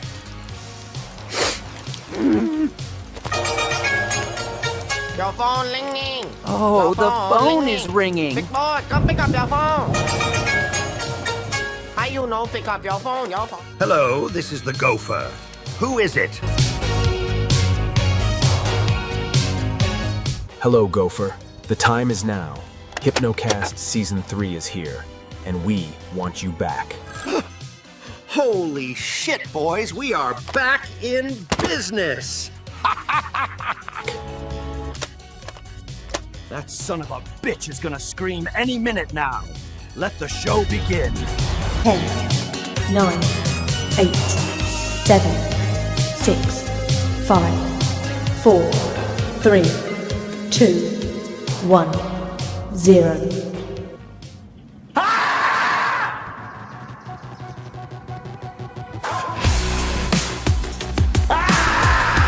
Probably all agree you can't cut 12-year-old Timmy's cock off. Yeah. I like how you said cut for like half a second. Yeah. Well, it's the cut and cock, and it came out cuck, and yeah, that's. Whoops! Oh fuck! Oh no! Mistakes were made. He's been waiting in the shadows patiently. I just smashed JT the fuck out of this. Your face is turning red. All right. Never mind. I caught up quick. God damn, I'm fast, boys. I'm fast. All right, let's get to the waifu battle. Anybody there's not sticking around for the waifu battle, I appreciate that. Thank you guys so much. You guys are legends. And make sure to obviously go watch the stream tomorrow as well. I would appreciate it. And yeah, let's get right into it. Let's have some fun. Let's go.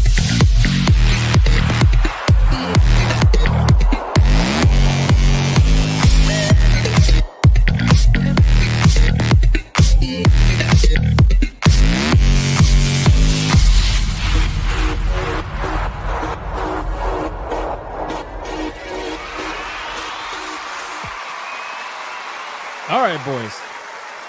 The waifu battle is here. Now, if you guys missed the last waifu battle, we crowned a new champion, and it was brutal. I don't know what happened. Honestly, I am shocked, but it was brutal. And we got none other than Psylocke as the waifu battle champion. It's crazy, man. It was brutal. It was bad. It was ugly. With that being said, let's go over the rules of engagement before I bring out the challenger. Rule number 1. All super chats during the waifu battle can and will count towards a particular waifu. But the only way they're going to count is if you put the name of the waifu in the super chat first. You have to put the name first. If you do not put the name of the waifu in the super chat first, then it will not count. It doesn't matter how big they are. If you super chat after the fact, and you put the name of the waifu you forgot to put the first time first, then I will make it count. Rule number 2. You could vote for any waifu regardless of who's on the screen. It doesn't matter. You could vote for the champion who is Psylocke, or you could vote for the challenger who you're about to find out. It doesn't matter who's on screen at the time. Last but not least, after the second waifu comes off screen, I'm going to do a 30-second countdown. After that 30-second countdown, no more super chats are going to count. It doesn't matter how big they are. The last super chat that shows up on my screen is going to be the one that counts. So please, if you're going to vote, vote early and vote hard, ladies and gentlemen. Do we understand the rules? We don't. Like, come on, let's be real. I know you guys, come on. Nobody even knows what the fuck the rules are. Let's be real. Let's be real.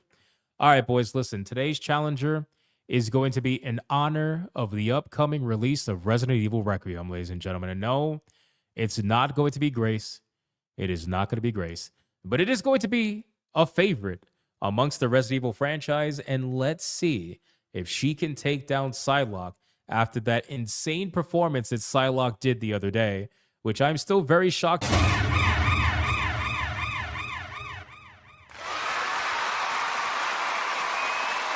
All right, boys.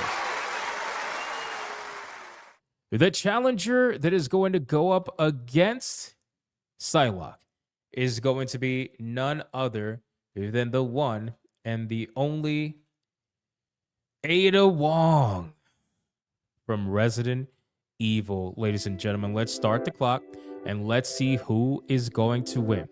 Is it going to be Ada Wong or is it going to be Psylocke? Let me put the names on the bottom. Hold on. Give me a second.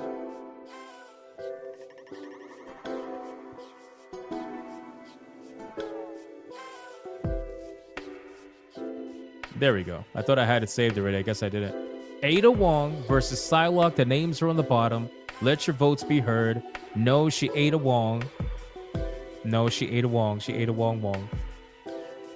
I got a Wong for that. You can't go Wong with Ada? True. That's true. Let's see what we got, man. Shout out to Adair Soto. I appreciate the 10. We also got Ron DFK with a 2. Get the Sugar Soon, part 2 of Get the Milk. Kind of funny. I still can't believe you gifted that, bro. It's crazy. Real GDR with a 2. Freerin for the win.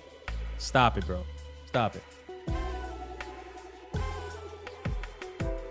I had to sneeze, sorry. And then we got Trey Burkhalter with a 5. Nobody knows the rules. No, my friend. No one gives a fuck. Tifa or Jill, the better Resident Evil waifu.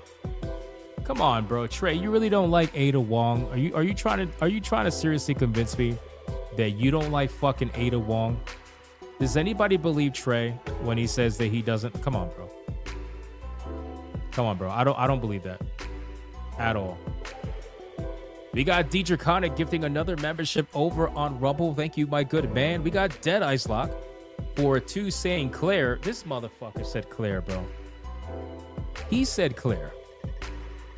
Toronol for a 10 says Ada Wong can't be wrong. That's true. She can't. GDR must be enjoying the new season of Freerin. Oh, of course. He definitely is. He 100% is. We got Mr. Melancholy with a 2 says Ada Wong for her 2x grapefruits. Thank you, my good man. I appreciate that. Twisted Master with a $10 banger says Ada to avoid the ban. Wait.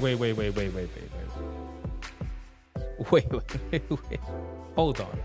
Wait, so you voted $10, but then you have no faith in her? You're like, I'm gonna give her $10, but she just because I think she's gonna get banned. Like, what? That's crazy, bro. What are we doing? Oh man, you gotta have faith in her. This is Ada Wong, bro. Look at this. Full Metal. Full Metal came in strong. He's got the right attitude with a $20 banger for Ada Wong and says, hell yeah. Bro, it's beautiful. Shout out to Full Metal. Thank you so much for that. Dead Eyes Lock with $1 says Psylocke, something went wrong. You would say that. Alucard with a 2 says Ada just woke up, ate too much earlier. That's not a bad thing. It's not a bad problem to have. Would you rather eat too much or have nothing to eat? Think about that. BioT Wolf with a 2. Psylocke, Ada will do you wrong. That is also true. That is also true. You got to watch them Asian girls. That's also true. Cyrite Joku with a 5 says Psylocke because Shaka when the walls fell. Finally, we got ourselves a Psylocke vote, man. Shout out to Cyrite Joku. Thank you for that, dude. I appreciate that. And then we got Mr. Melancholy with a 2 says Ada, nothing wrong with her. Are we all could just have like Wong jokes? Is that what we're going to have? You let me know. I'm pretty sure that's all we're going to have. All right, boys. It is now time to bring out the Waifu Battle champion, who is none other than the purple girl herself. The amazing-looking Psylocke. Ladies and gentlemen, let's start the clock and let's see who is going to win.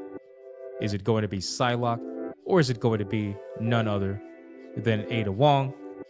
Music starts. Music is on. Let's fucking go. Who is it going to be? Thank you so much again. And then, let's see. Let me check Rumble. Rumble's clear. Okay. He's plotting something? Who's plotting something? Who's plotting something? Oh, you think Twisted Master's plotting something? No way.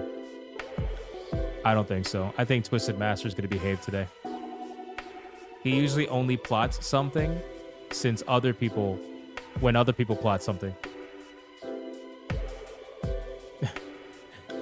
Twisted Master, just so you're aware, Denariah does not trust you over on Rumble at all.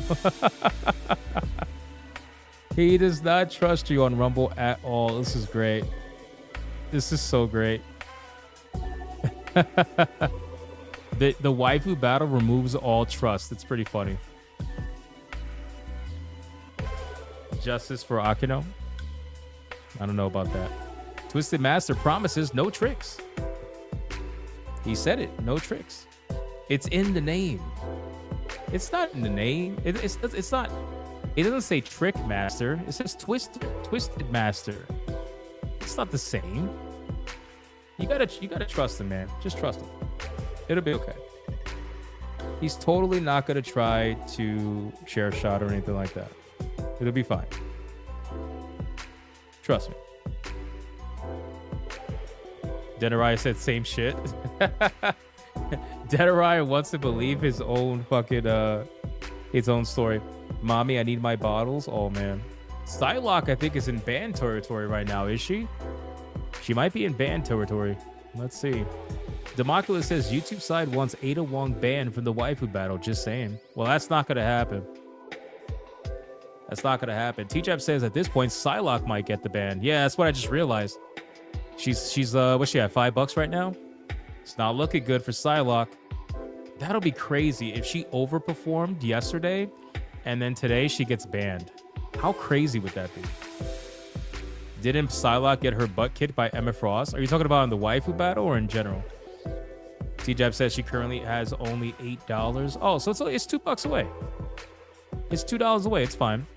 Somebody, I think, will save it for $2. Unless they plan to chair shot. Then that's something different. Sonya says, oh well, new waifus will come join. Damn, Sonya's brutal. Sonya's brutal, bro. She's just like, fuck them. BioTiwo says, well, fuck me. I'm sorry. I got the 2. My bad. It's a lot of numbers. Sorry, BioTiwo. Alucard with the 5. Says, Psylocke can do no wrong as long as she does wrong. That was confusing. But you saved her. So there you go. Weenie for Sweeney says, BioTiwo will save her. Nah, BioTiwo will let her die.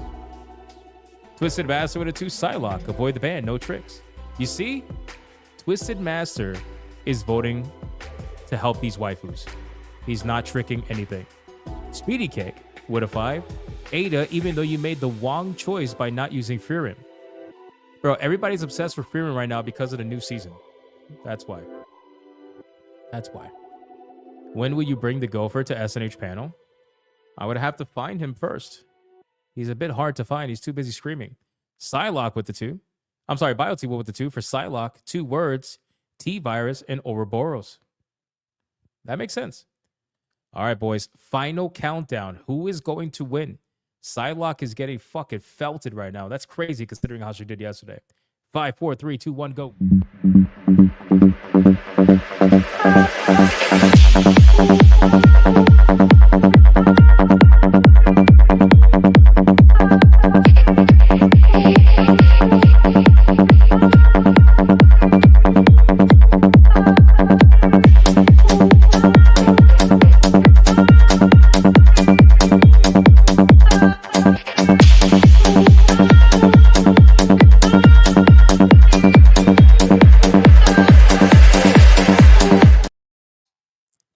And that's it. The last super chat that's going to count is Miss Molly for the $11.99. Says Purple Lady, but it doesn't count because there's no fucking name. God. The Waifu Battle Belt is mine!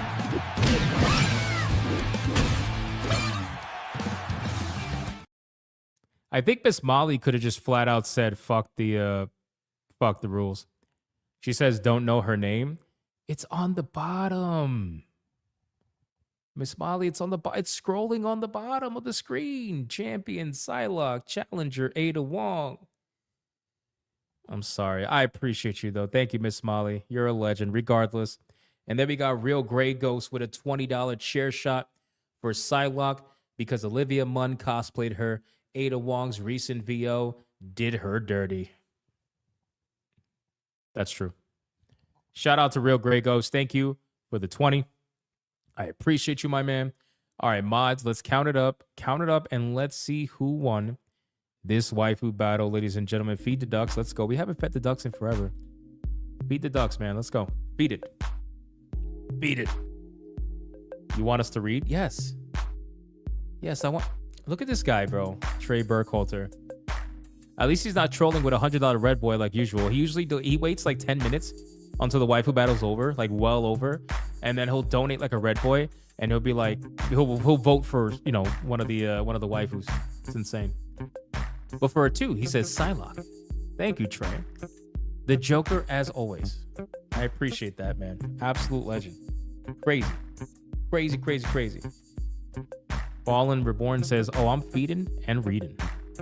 What are you reading? Feed the Cucks is crazy. That's crazy, bro.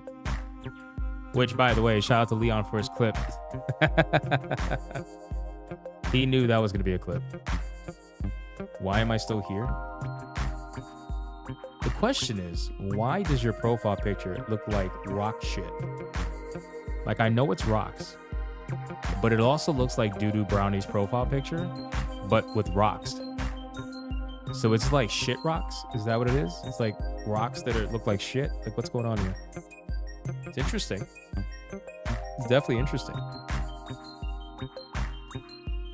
The rules. Appreciate that, Fallen. Thank you. Untuned rocks. Ah, that makes sense. You mean unturned, like your name? Not untuned? Is that a philosophical kind of question? It could be.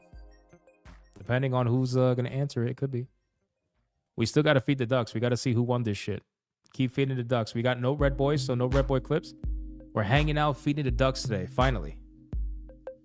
Finally. It's been a while. Where's my VTuber form? It's dead. That's just going to be the answer. It's dead. 100%. No, I got to buy a new camera. That's what I got to do. Buy a new camera. I'll have it tomorrow. Don't worry about it. Don't worry about it.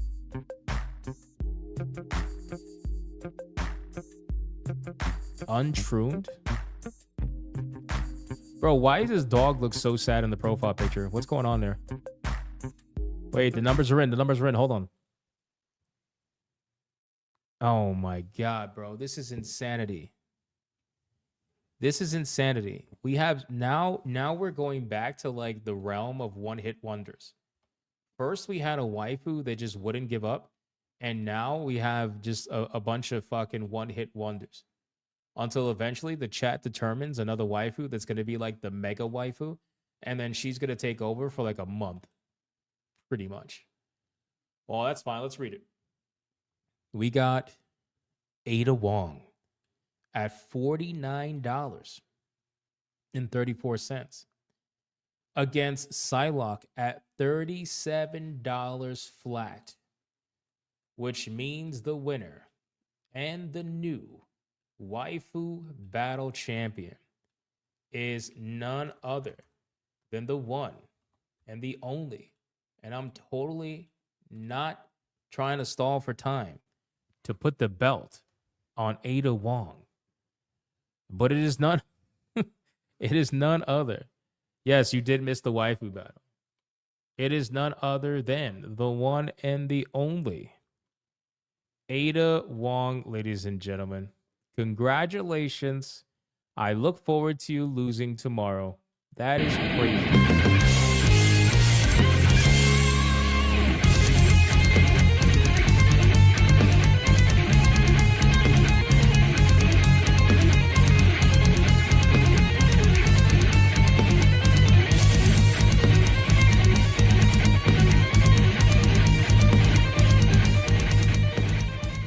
Let's do it one more time, ladies and gentlemen. One more time. Miss Molly says, no, not her. Sorry. She's going to lose tomorrow. That's just the way it goes.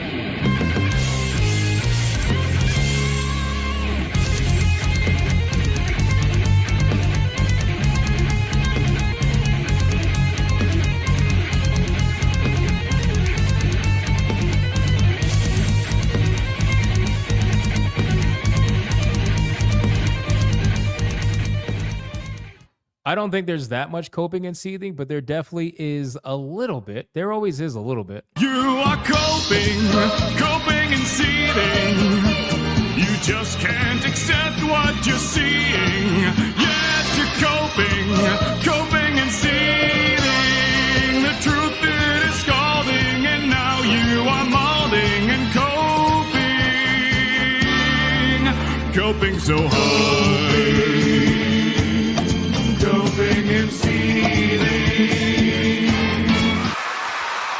And that is going to be it for the waifu battle, ladies and gentlemen. Ada Wong is going to go backstage where she will face off against another waifu tomorrow. Hypnocast, 9 p.m. Do not miss it, ladies and gentlemen. Otherwise, well, that's just weird. You shouldn't be missing it. You should not be missing it. All right, boys, listen, go support the videos. I released a video today talking about Steam's changes, went into depth talking about Steam's changes and some of the hardware price increases that are happening right now in the industry. Go check out that video. I would greatly appreciate it. Thank you guys so much for the insane support today, for liking, commenting, spamming the chat, super chatting, gifting memberships, everything. I appreciate it. And of course, shout out to the Hypno mods for doing what they do every single day.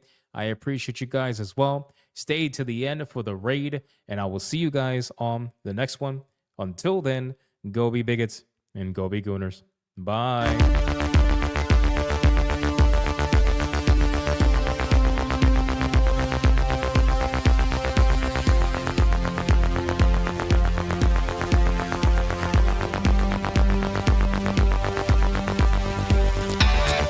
I am not gay.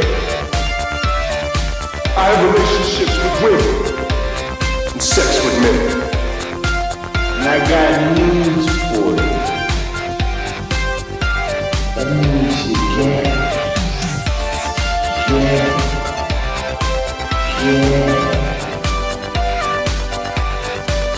Poor kids are just as bright and just as talented as white kids. Her dog or her cat was named Vagina.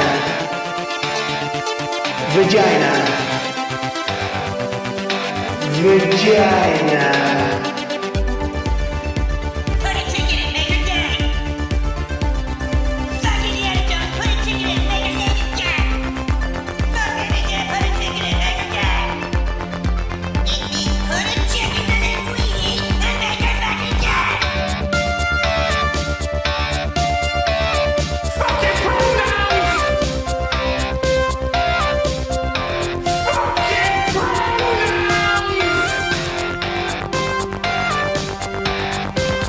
Fucking gender ambiguity!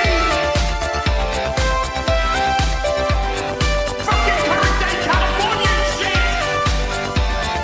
That's all we fucking know! Cause we're boring! We're so fucking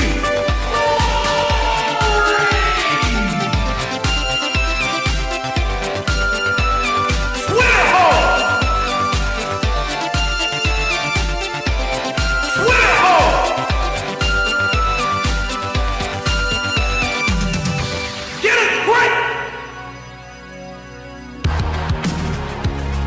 At the touch of the black man, I bring life. I bring life.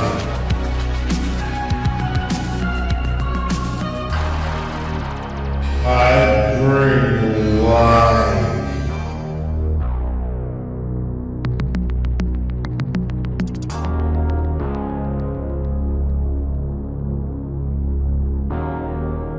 I bring life.